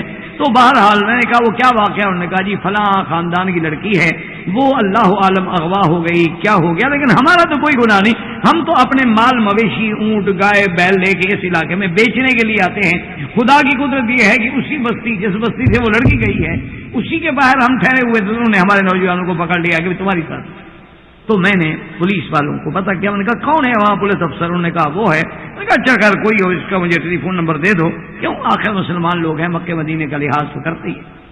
میں نے فون کیا، اتفاق سے میرے جاننے والا بھی تھا، تو اس نے کہا حضرت میں آپ کو جانتا ہوں اور میں فلاں کا بیٹا ہوں، میرا تو باپ بھی آپ کا بڑا تعلق والا آدمی تھا، تو آپ حکم دیں۔ میں نے کہا یہ بات ہے۔ اس نے کہا حضرت گزارش یہ ہے کہ یہ جن لوگوں کی لڑکی ہے وہ بڑے زور والے لوگ، بڑا قبیلہ ہے، خاندان والے ہیں، اور ان کے پیچھے فلاں پیر اور صوفی صاحب جو ہیں وہ سفارشی ہیں، ان کا پتہ ہے آپ کو کہ اس سے تو ہمارے سارے بڑے ڈرتے ہیں۔ وہ کہتے ہیں جو صوفی صاحب کہہ دیتے ہیں بات ختم۔ صوفی صاحب تو پہنچے ہوئے آدمی۔ تو میں نے کہا یار ان صوفی صاحب کی خدمت میں فون کر کے ان کو بھی کہہ دیتا ہوں یار مہربانی کرو ان بے گناہوں کو تو نہ رگڑو۔ تو میں نے اس کو بھی فون کیا، تو کہنے لگا نہیں مکی صاحب آپ کو پتہ نہیں ہے، یہ آپ کے بندے جو ہیں مجرم۔ میں نے کہا یار خدا کا خوف کرو، ان لوگوں کو ہم بچپن سے جانتے ہیں، ان کے باپ دادے کو جانتے ہیں، اور یہ تو بیچارے کاروباری لوگ ہیں، اپنے مال مویشی بیچتے ہیں۔ جو کاروباری آدمی ہو وہ کیا غیر قانونی حرکتیں کرے گا؟ کاروباری آدمی کبھی جرائم نہیں کرتے۔ تو بہرحال اس نے کہا جی نہیں یہ آپ کے بندے جو ہیں۔ میں نے کہا ٹھیک ہے، ان کا یہ آپ کی مرضی ہے، میرا فرض تھا میں نے آپ کو بتا دیا کہ آدمی بے گناہ ہے۔ اچھا پولیس والے نے اتنی مہربانی کی کہ وہ جو ظلم و تشدد ان پہ ہو رہا تھا وہ اس نے بند کر دیا کہ بھی آپ کی سفارش آئی ہے تو میں آپ کو مہلت دیتا ہوں، تم کہو جی ہم تلاش کرتے ہیں، ایسے بہانے سے کچھ وقت گزرے۔ اچھا 4 دن کے بعد وہ لڑکی مل گئی، اللہ کی شان ہے۔ وہ بیچاری کچھ ذہنی مریض تھی، گھر سے نکلی اور خود بخود کسی بس پہ بیٹھ کے نکل گئی، اور جہاں گئی ان بیچاروں کو بتاتی نہیں کہ میں کہاں کی ہوں، ان بیچاروں نے عزت کے ساتھ گھر میں رکھا اور کئی دنوں کے بعد پہنچایا۔ تو میں نے کہا یار تمہارے صوفی صاحب کو تمہارے 3 مہینے پہلے عہدے کا پتہ تو لگ گیا، کبھی لگی عورت کا پتہ تو نہیں لگا، کوئی لڑکی نکل گئی ہے یا کہاں ہے؟ یہ اچھے پیر ہیں، اس وقت بیٹھ کے دیکھ لیتے کہ جی لڑکی کی طرف۔ یہ کہانیاں ہوتی ہیں، جھوٹ ہوتے ہیں، بنائے جاتے ہیں۔ اصل چیز وہ ہے جو اللہ رسول کا حکم ہے کہ استخارہ۔ تو بی بی زینب فرماتی ہیں کہ میں نے کہا کہ استخیر ربی، اور فرماتی ہیں کہ فما لبث الا قلیلا، تھوڑی دیر گزری کہ میں کیا دیکھتی ہوں کہ سرکار دو جہاں میرے گھر میں آ گئے اور بغیر اجازت کے، بغیر اذن کے، بغیر اطلاع دیے ہوئے حضور میرے گھر کے اندر آ رہے ہیں۔ میں تو گھبرا گئی کہ بھائی سرکار دو عالم تو کبھی بغیر اطلاع کے کسی کے گھر میں آتے نہیں، اور اگر آئیں تو پھر اللہ رسول کا حکم ہے کہ پہلے دروازے پہ کھڑے ہوں، اجازت مانگیں۔ حضور میرے گھر میں آ رہے ہیں تو خیر بی بی صاحبہ کہتی ہیں میں ڈر بھی گئی اور گھبرا بھی گئی کہ خدا خیر کرے کیا بات ہے۔ تو حضور آئے اور فرمایا ان اللہ زینب ان اللہ زوجنی، اللہ نے میرا آپ کے ساتھ نکاح جو ہے وہ عرش سے کر دیا ہے۔ اور اللہ کا قرآن نازل ہوا کہ فلما قضا زید منها وطرا زوجناکہا، کہ جب حضرت زید کی حاجت پوری ہو گئی، انہوں نے طلاق دے دیا، فرمایا ہم نے آپ کا نکاح کیا ہے۔ اسی لیے بی بی زینب ہمیشہ حضور کی بیویوں میں بیٹھ کے فخر کرتی تھی، وہ کہتی تھی تمہارے باپ دادے نے نکاح کیا، تمہارے چاچے نے نکاح کیا، تمہارے بھائی نے نکاح کیا، لیکن میں تو وہ خوش نصیب عورت ہوں نا کہ جس کا نکاح خود خدا نے کیا۔ کہتی بی بی عائشہ کی بڑی شان ہے لیکن نکاح تو ابو بکر نے کر کے دیا ہے، میرا نکاح تو خدا نے کیا۔ اور قرآن نازل ہوا ہے اور قرآن قیامت تک پڑھا جائے۔ یعنی آپ اندازہ کریں کہ ایک طرف تو اس حرمت کو کہ منہ بولے بیٹے کی بیوی سے نکاح حرام ہے اس کو ختم کرنا تھا، اور دوسری طرف سے جو بیوی کو حضرت زید کے ساتھ نکاح کرنے میں ذہنی تکلیف ہوئی چونکہ اور نکاح ہوا حضور کے حکم سے، تو اللہ نے اس کا بدلہ یہ دیا کہ خود حضور کی بیوی بنا کے امہات المومنین بنا۔ اللہ نے اتنا اونچا کر دیا، اتنا اونچا کر دیا کہ سارے قرآن میں اگر آپ ڈھونڈیں نا جی تو کسی صحابی کا نام نہیں ملے گا آپ کو قرآن میں ماں سوائے زید کے۔ سارے قرآن میں کسی صحابہ ابو بکر کا بھی نام نہیں۔ اذ یقول لصاحبہ، یہ واحد خوش قسمت صحابی ہے کہ جس کا نام اللہ نے قرآن میں دیا کہ فلما قضا زید منہا وطرا۔ یہ عظمت اور یہ شان۔ تو اسی ضمن میں یہ جو آیت تحریم ہم نے پڑھی ہے اس کے اندر کئی واقعات کا محدثین نے، علماء نے، مفسرین نے ذکر کیا۔ اصل بات یہ سمجھیں، بعض علماء فرماتے ہیں کہ ہو سکتا ہے کہ یہ سارے واقعے صحیح ہیں، یعنی یہ واقعہ بھی پیش آیا، یہ واقعہ بھی پیش آیا، یہ واقعہ بھی پیش آیا، تو کبھی یہ قاعدہ ہوتا ہے کہ اسباب نزول ایک نہیں ہوتا، متعدد ہوتے ہیں، یعنی ایک واقعہ نہیں ہے بلکہ کئی واقعے ہیں، لیکن چونکہ ملتے جلتے واقعات ہیں تو اللہ نے قرآن نازل کر دیا۔ ان ایک واقعات میں ایک واقعہ وہ ہے جو بی بی ماریہ قبطیہ، ماریہ قبطیہ بی بی ہیں سرکار دو عالم صلی اللہ علیہ وسلم کی کنیز ہیں، باندی ہیں۔ آپ کو مقوقس ملک اسکندریہ نے ہدیہ بھیجی اور حضور نے، اس بادشاہ نے بی بی ماریہ قبطیہ کو جب ہدیہ بھیجا تو اس کے ساتھ جو ہے خادم بھی بھیجا، اس کا نام تھا معبور، اس کا بھی بڑی عجیب واقعہ تھا۔ تو اب جناب یہ ہے کہ بی بی ماریہ قبطیہ جو تھی حضور صلی اللہ علیہ وسلم نے کو اپنی بیوی بنا لیا۔ ایک دن واقعہ یہ آتا ہے اور یہ احادیث میں بھی موجود ہے کہ بی بی حفصہ بنت عمر رضی اللہ تعالی عنہ، بی بی حفصہ رضی اللہ تعالی عنہ نے حضور سے اجازت مانگی تھی کہ میں اپنے والدین کے گھر جانا چاہتی ہوں، حضور نے اجازت دے دی۔ حضور صلی اللہ علیہ وسلم نے بیت حفصہ میں، یعنی وہ حجرہ مبارک جو بی بی حفصہ کا تھا، اس میں حضور نے اپنی بیوی ماریہ قبطیہ کو طلب فرمائی۔ اب آپ دیکھیں کہ شرعاً اس میں کوئی عیب نہیں کہ شرعاً آپ کی بیوی ہے، آپ اس کو اپنے گھر بلاتے ہیں یا آپ دوسرے کمرے میں بلاتے ہیں یا آپ اس کو دوسرے مکان میں بلاتے ہیں، تو کوئی عیب نہیں ہے۔ لیکن مشکلات یہ ہیں کہ ہم آج حلال سے شرماتے ہیں لیکن حرام سے نہیں۔ مشکل یہ پیدا ہو گئی ہے، اسی لیے ہمارے دماغوں میں یہ مسئلے حل نہیں ہوتے۔ ایک دفعہ سیدنا امیر المؤمنین حضرت عمر کے بیٹے ہیں حضرت عبداللہ ابن عمر رضی اللہ عنہ، اور یہ عبداللہ ابن عمر اتنا جلالت شان والا آدمی ہے نا کہ یہ حضور کی اعمال، اقوال، افعال کے عاشق تھے، یعنی ان کو عشق تھا کہ ہر حال میں اتباع رسول ہے۔ یعنی آپ حیران ہوں گے اتنا بڑا عشق کہ حج کرنے کے بعد جب تشریف لے آئے نا واپس، تو عرفات سے جب آ رہے تھے اونٹنی پر، ابھی مزدلفہ نہیں پہنچے تھے، ایک جگہ پہ اپنی اونٹنی روک دی اور ساتھیوں سے کہا اور لوٹا پکڑا، کہا بھی چلتا ہے اونٹنی کا خیال رکھو، اور لوٹا ہاتھ میں پکڑ کے دور چلے گئے۔ تو اس نے سمجھا کہ آپ کو قضاء حاجت کا تقاضا ہوگا، اس لیے آپ گئے، لیکن وہاں ایک جگہ جا کے ایسے بیٹھ گئے، بیٹھے بیٹھے وہی لوٹا ہاتھ میں پھر اٹھ کے آ گئے۔ تو اب ساتھیوں نے پوچھا کہ حضرت کیا بات ہے، خیر تو ہے؟ کہ قافلہ روک دیا، اونٹنی روک دی، آپ اترے، لوٹا ہاتھ میں لیا، فلاں جگہ تشریف لے گئے، لیکن کپڑے کے ساتھ ایسے بیٹھے رہے، نہ پیشاب فرمایا نہ کوئی قضاء حاجت کی، پھر اٹھ کے آ گئے۔ فرمایا رأیت رسول اللہ صلی اللہ علیہ وسلم، فرمایا میں نے اپنے محبوب محمد عربی کو سرکار دو جہاں کو حج پر واپسی پہ اسی جگہ بیٹھے ہوئے قضاء حاجت کے لیے دیکھا تھا۔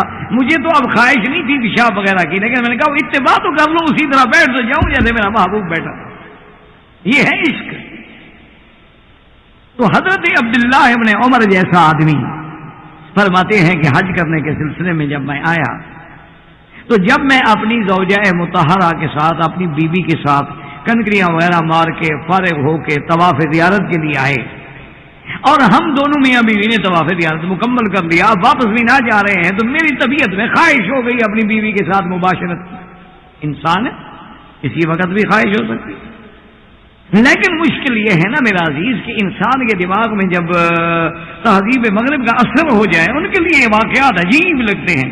حالانکہ وہ لوگ جو سڑکوں میں، پارکوں پہ اور جناب سروس اسٹیشنوں پہ اور جہاں مرضی آئے کچھ کر لیں، اعتراض اسلام پہ کریں گے۔ وہ حضرت عبداللہ ابن عمر فرماتے ہیں کہ میں نے اپنی بیوی سے اپنی خواہش کا اظہار کیا کہ میری طبیعت میں خواہش ہو گئی ہے، اور اسلام کا یہ حکم ہے، باقاعدہ حکم ہے کہ اگر تم باہر جا رہے ہو اور تمہیں کسی عورت کے پاؤں پہ، ہاتھ پہ، پنڈلی پہ، بدن پہ نظر پڑی اور تیرے جذبات شہوت جو تھے وہ انگیخت ہو گئے، حضور نے فرمایا فرجع الی اہلک، اپنے گھر لوٹ آؤ، تمہارے گھر کے اندر بھی تو وہ چیز موجود ہے جو تم باہر ڈھونڈنا چاہتے ہو، یہ حکم ہے۔ حضرت عبداللہ ابن عمر رضی اللہ تعالیٰ عنہ فرماتے ہیں کہ میں نے جب اپنی خواہش کا اظہار کیا تو بیوی نے کہا کہ میں تو انکار نہیں کر سکتی، کیونکہ یہ شریعت کا حکم ہے کہ کسی حال میں بھی اپنے خاوند کا انکار دے، الا بعذر، اگر معذور ہے، بیمار ہے، حیض ہے، نفاس ہے یا بیمار ہے، ورنہ اتنے بھی لفظ آتے ہیں کتابوں کے ولو علی تنور، کہ اگر تنور پہ کھڑی ہو کے روٹیاں لگا رہی ہے اور خاوند بلاتا ہے چھوڑ دو، روٹی کو جلنے دو، خاوند کو تو جلنے سے بچاؤ، تم کیا چاہتی ہو کہ خاوند جہنم میں جل جائے؟ تو اب جناب حضرت عبداللہ ابن عمر رضی اللہ تعالیٰ فرماتے ہیں کہ میری بیوی نے مجھ سے کہا کہ حضرت آپ کی خواہش ہے، ٹھیک ہے، میں آپ کی بیوی ہوں، لیکن بات یہ ہے کہ میں نے تو ابھی تک بال نہیں کٹائے، اور جب تک حج والا یا احرام عمرے والا بال نہ کٹائے وہ تو احرام سے نہیں نکلتا۔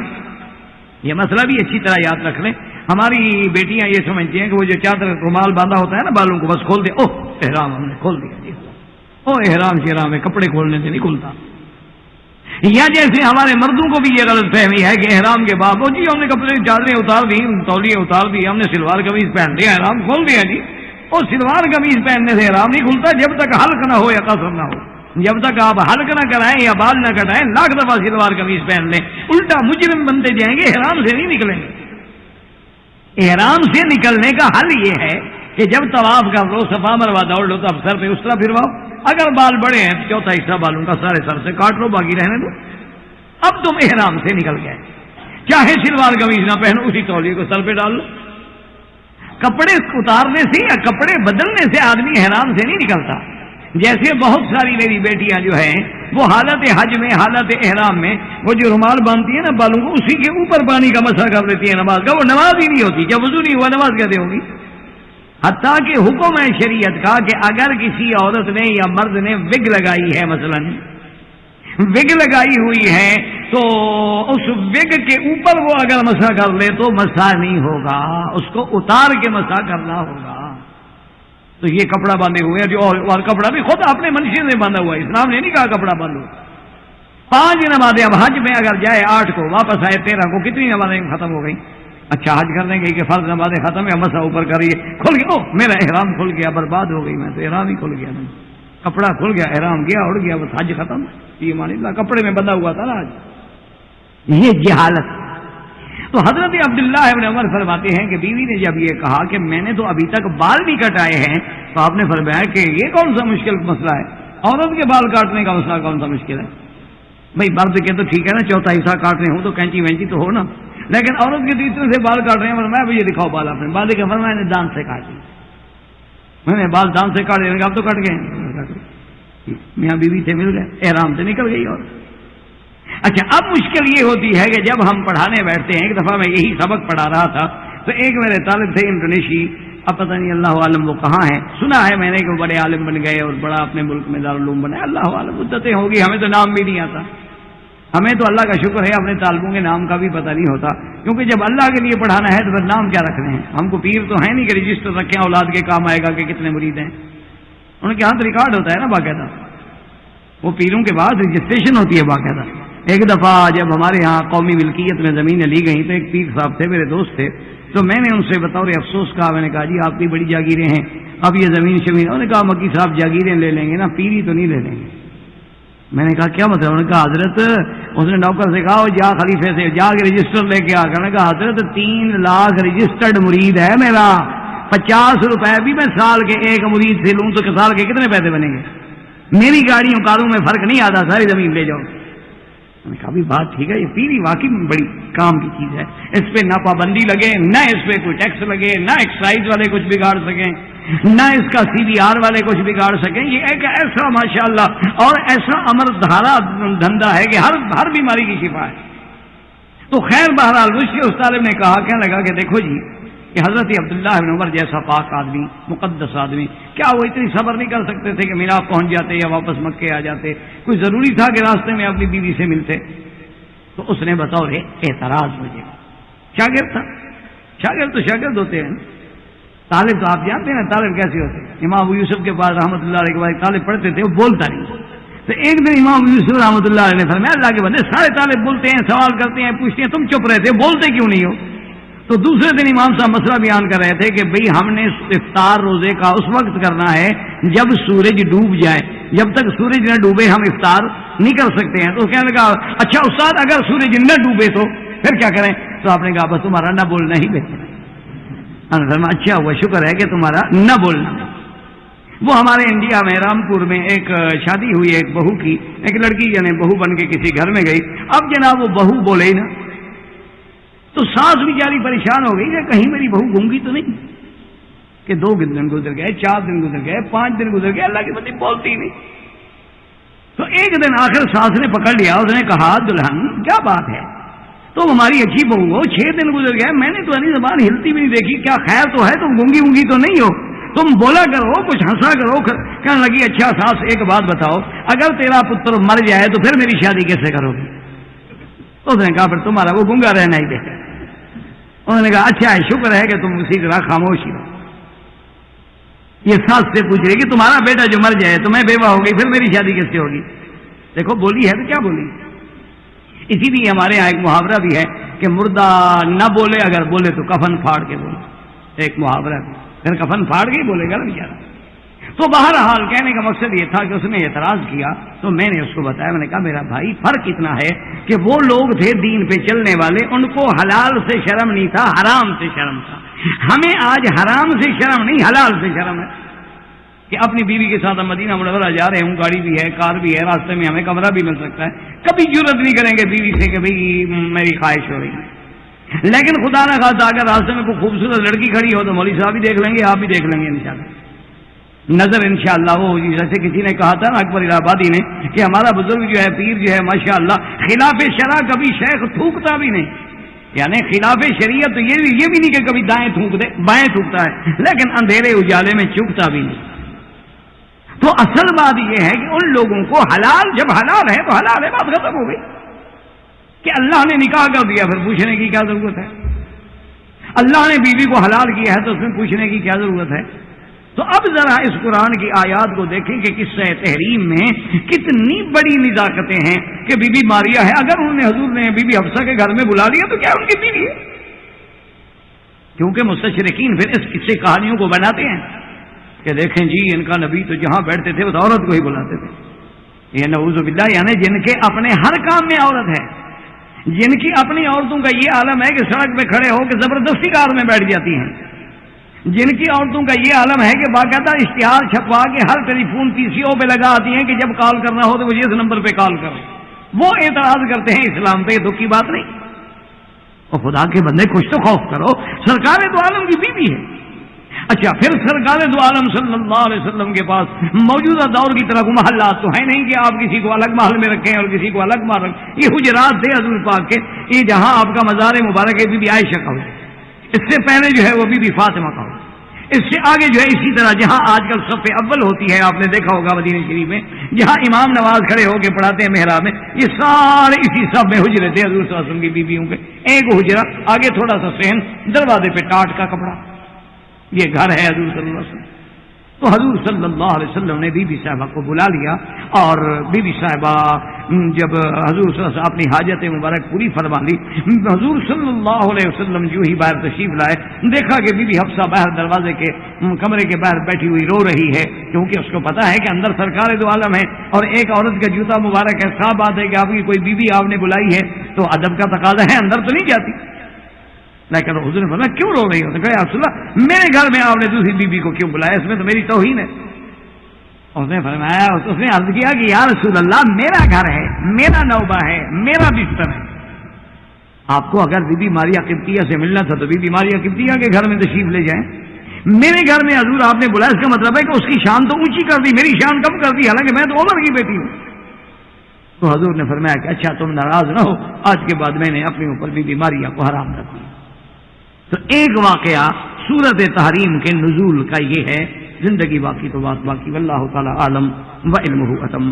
اللہم صلی علی محمد وعلی آل محمد وبارک وسلم۔ رانی اسلام، واجب الاحترام بزرگوں، دوستوں، بھائیوں، عزیز نوجوانوں، اللہ کے قرآن کے حکم میں، معانی میں پوری توجہ کرنی چاہیے، کیونکہ یہ تو اس بادشاہ کا کلام ہے جو بادشاہوں کا بادشاہ۔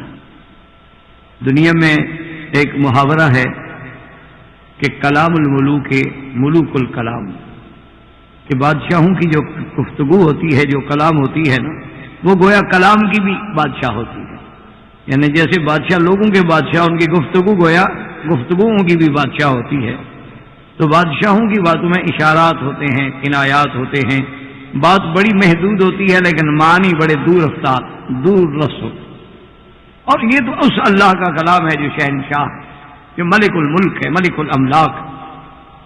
اس صورت تحریم کے شان نزول میں ایک واقعہ کا ذکر کیا گیا ہے کہ سرکار دو عالم رحمت مجسم سیدنا محمد مصطفیٰ صلی اللہ علیہ وسلم نے بی بی حفصہ جو سیدنا عمر کی بیٹی ہیں اور زوجہ محمد مصطفیٰ ہے، سیدہ حفصہ کے گھر میں حضور تشریف لے آئے، ان کا دن تھا، ان کی نوبت تھی، ان کی باری تھی، کیونکہ حضور صلی اللہ علیہ وسلم انتہائی عدل فرماتے تھے۔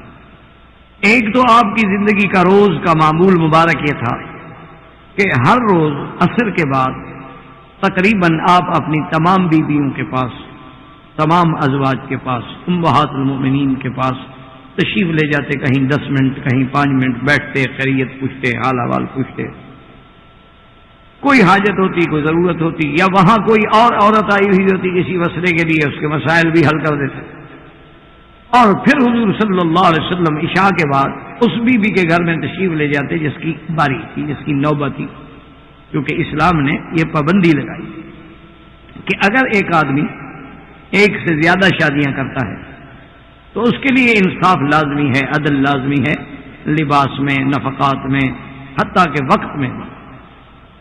ہاں باقی دلوں کے معاملے ہیں وہ اللہ کے ہاتھ میں۔ تو حضور صلی اللہ علیہ وسلم تشریف لے گئے۔ یہ باری جو تھی بی بی حفصہ کی، بی بی حفصہ رضی اللہ تعالی عنہ نے حضور سے اجازت طلب کی تھی اپنے والدین کے گھر جانے کی، تو حضور پاک نے اجازت دے دی۔ بی بی حفصہ رضی اللہ تعالی عنہ اپنے والدین کے گھر تشریف لے گئیں، اور سرکار دو عالم رحمت مجسم سیدنا محمد رسول اللہ صلی اللہ علیہ وسلم نے اپنی ایک باندی ماریا قبطیہ، جن کو آپ نے پھر اپنی بیوی بنا لیا، آپ کی زوجہ بن گئی، وہ بھی امہات المومنین میں شامل ہو گئی۔ اور سیدہ خدیجہ الکبریٰ کے بعد صرف یہ بیوی ہے جس کے بطن سے اللہ نے حضور کو بیٹا دیا، ورنہ حضور کی جتنی اولاد ہے وہ ساری سیدہ خدیجہ الکبریٰ سے۔ آپ کی چاروں بیٹیاں، آپ کے تینوں بیٹے جو ہیں، وہ 2 بیٹے عبداللہ، ابراہیم، یہ سب بی بی خدیجہ کے بطن سے۔ آپ کی چاروں بیٹیاں بی بی رقیہ، ام کلثوم، زینب، فاطمہ رضوان اللہ علیہن اجمعین، یہ سب بی بی خدیجہ کے بطن سے۔ حضور کے ایک بیٹے حضرت ابراہیم ہیں جو بی بی ماریا قبطیہ کے بطن سے، لیکن اللہ کو یہی منظور تھا، وہ بھی فوت ہو گئے۔ تو بی بی ماریا قبطیہ کو حضور پاک نے پیغام بھیجا اور ان کو بلا لیا، کیونکہ سرکار دو جہاں کی اپنی ایک سوچ تھی، ہر کسی کی اپنی اپنی سوچ ہوتی ہے نا، اپنی اپنی فکر ہوتی ہے، ہر کسی کی ایک فکر ہے، ایک سوچ ہے۔ حضور صلی اللہ علیہ وسلم کی یہ سوچ مبارک تھی کہ اگر میں اپنی یعنی جو اصل بیویاں ہیں ان میں سے کسی کو بلاتا ہوں تو شاید اس کے لیے بھی ناگوار ہو کہ میں دوسری بیوی کے گھر میں کیوں آؤں، اور میرے لیے بھی شاید یہ مناسب نہ ہو۔ لیکن ماریا قبطیہ جہاں تک حضور پاک نے اس کو لیکن پھر بھی اصلاً تو وہ بانی ہے کہ آپ کو بادشاہ اسکندریہ مقوقس نے ہدیہ کیا تھا، تو باندی تو کسی حال میں انکار نہیں کر سکتی، چاہے اس کو بالغ کہیں بلائے، اور باولا کہتا ہے ایمانکم، وہ آپ کے ملک میں ہیں۔ تو اس لیے حضور صلی اللہ علیہ وسلم نے ماریا قبطیہ کو بلانا مناسب سمجھا۔ یہ اپنی یعنی ایک سوچ ہے، ایک فکر ہے، خیال ہے۔ اس کے بارے میں ایک حدیث سے مثال عرض کروں تاکہ آپ کو سمجھنے میں آسانی ہو کہ بی بی عائشہ رضی اللہ تعالی عنہا فرماتی ہے کہ میری باری تھی، میری نوبت تھی، میرے گھر میں تھے سرکار دو جہاں، اور میرے ساتھ بستر پہ آرام فرما تھے، اور بستر کیا تھا؟ ایک ٹاٹ کا ٹکڑا تھا، اس کو اگر ڈبل کر دیتے تھے وہ بستر بن جاتا تھا، اور کھول دیتے تھے تو مصلی بن جاتا تھا۔ ٹاٹ، یہ جو آپ ٹرکوں کے اوپر ڈالتے ہیں نا سامان کی حفاظت کے لیے، یہ ٹاٹ، یہ بستر تھا حضور کا۔ اس کو 4 دفعہ یعنی اس کو ڈبل کر کے کر دیتے تو بستر بنا کے اسی پہ سو جاتے، اور کھول دیتے تو وہی گویا قالین ہے، وہی دری ہے، وہی چٹائی ہے، وہی سب کچھ۔ یہ فراش رسول اللہ صلی اللہ علیہ وسلم۔ آج کل ہم عشق کے دعوے تو بہت کرتے ہیں نا جی، مولوی بھی، پیر بھی، بڑے بڑے لوگ بھی، لیکن ان کی زندگیوں کو اور سرکار دو عالم کی زندگی کو دیکھو تو ایسا تفاوت معلوم ہوتا ہے کہ آدمی حیران ہو جاتا ہے کہ خدا جانے ہمارا عشق کس بات میں ہے، صرف نام لینے میں یا میٹھی چیز کھانے میں، حلوہ کھانے میں، بس ہمارا عشق اسی طرح محدود ہے، لیکن دندان مبارک شہید کرانے میں تو کسی کو توفیق نہیں ہوتی، اللہ کی توحید کے لیے اپنے پاؤں چھلنی کرانے کی تو کسی کو توفیق نہیں ہوتی، اتباع سنت رسول میں رات کو ٹاٹ میں سونے کی تو کسی کو تکلیف نہیں ہوتی۔ تو بہرحال بی بی عائشہ فرماتی ہے رضی اللہ تعالی عنہا صدیقہ بنت صدیق کہ میری جو آنکھ کھلی میں نے دیکھا فما وجدت رسول اللہ کہ حضور تو بستر پہ نہیں ہے۔ تو سیدہ عائشہ فرماتی ہیں کہ میرے دماغ میں فوراً ایک خیال آیا کہ پتہ نہیں حضور مجھے چھوڑ کے کسی دوسری بی بی کے گھر میں تشریف لے گئے، کیونکہ گھر تو کٹھے تھے نا بیویوں کے ازواج مطہرات۔ اس کا یوں آپ اندازہ فرما لیں کہ جہاں اب حضور کا روضہ مبارک ہے یہ حجرہ ہے بی بی عائشہ، اسی کے ساتھ آگے سارے حجرے تھے لائن میں، جہاں اب صف اول ہوتی ہے اور محراب ہے اور منبر ہے اور امام کھڑے ہو کے نماز پڑھاتے ہیں، ساری جگہ جو ہے حجرے تھے۔ یہ حضرت عثمان رضی اللہ تعالیٰ عنہ نے خرید کر کے پھر مسجد میں ملایا تاکہ مسجد کو بڑھا دیا جائے، مسجد چھوٹی ہو گئی تو گویا کہ ایک حجرے میں دوسرے حجرے میں تشریف لے جانا کو مسئلہ نہیں، درمیان میں تھوڑا سا فاصلہ ہے۔ تو بی بی عائشہ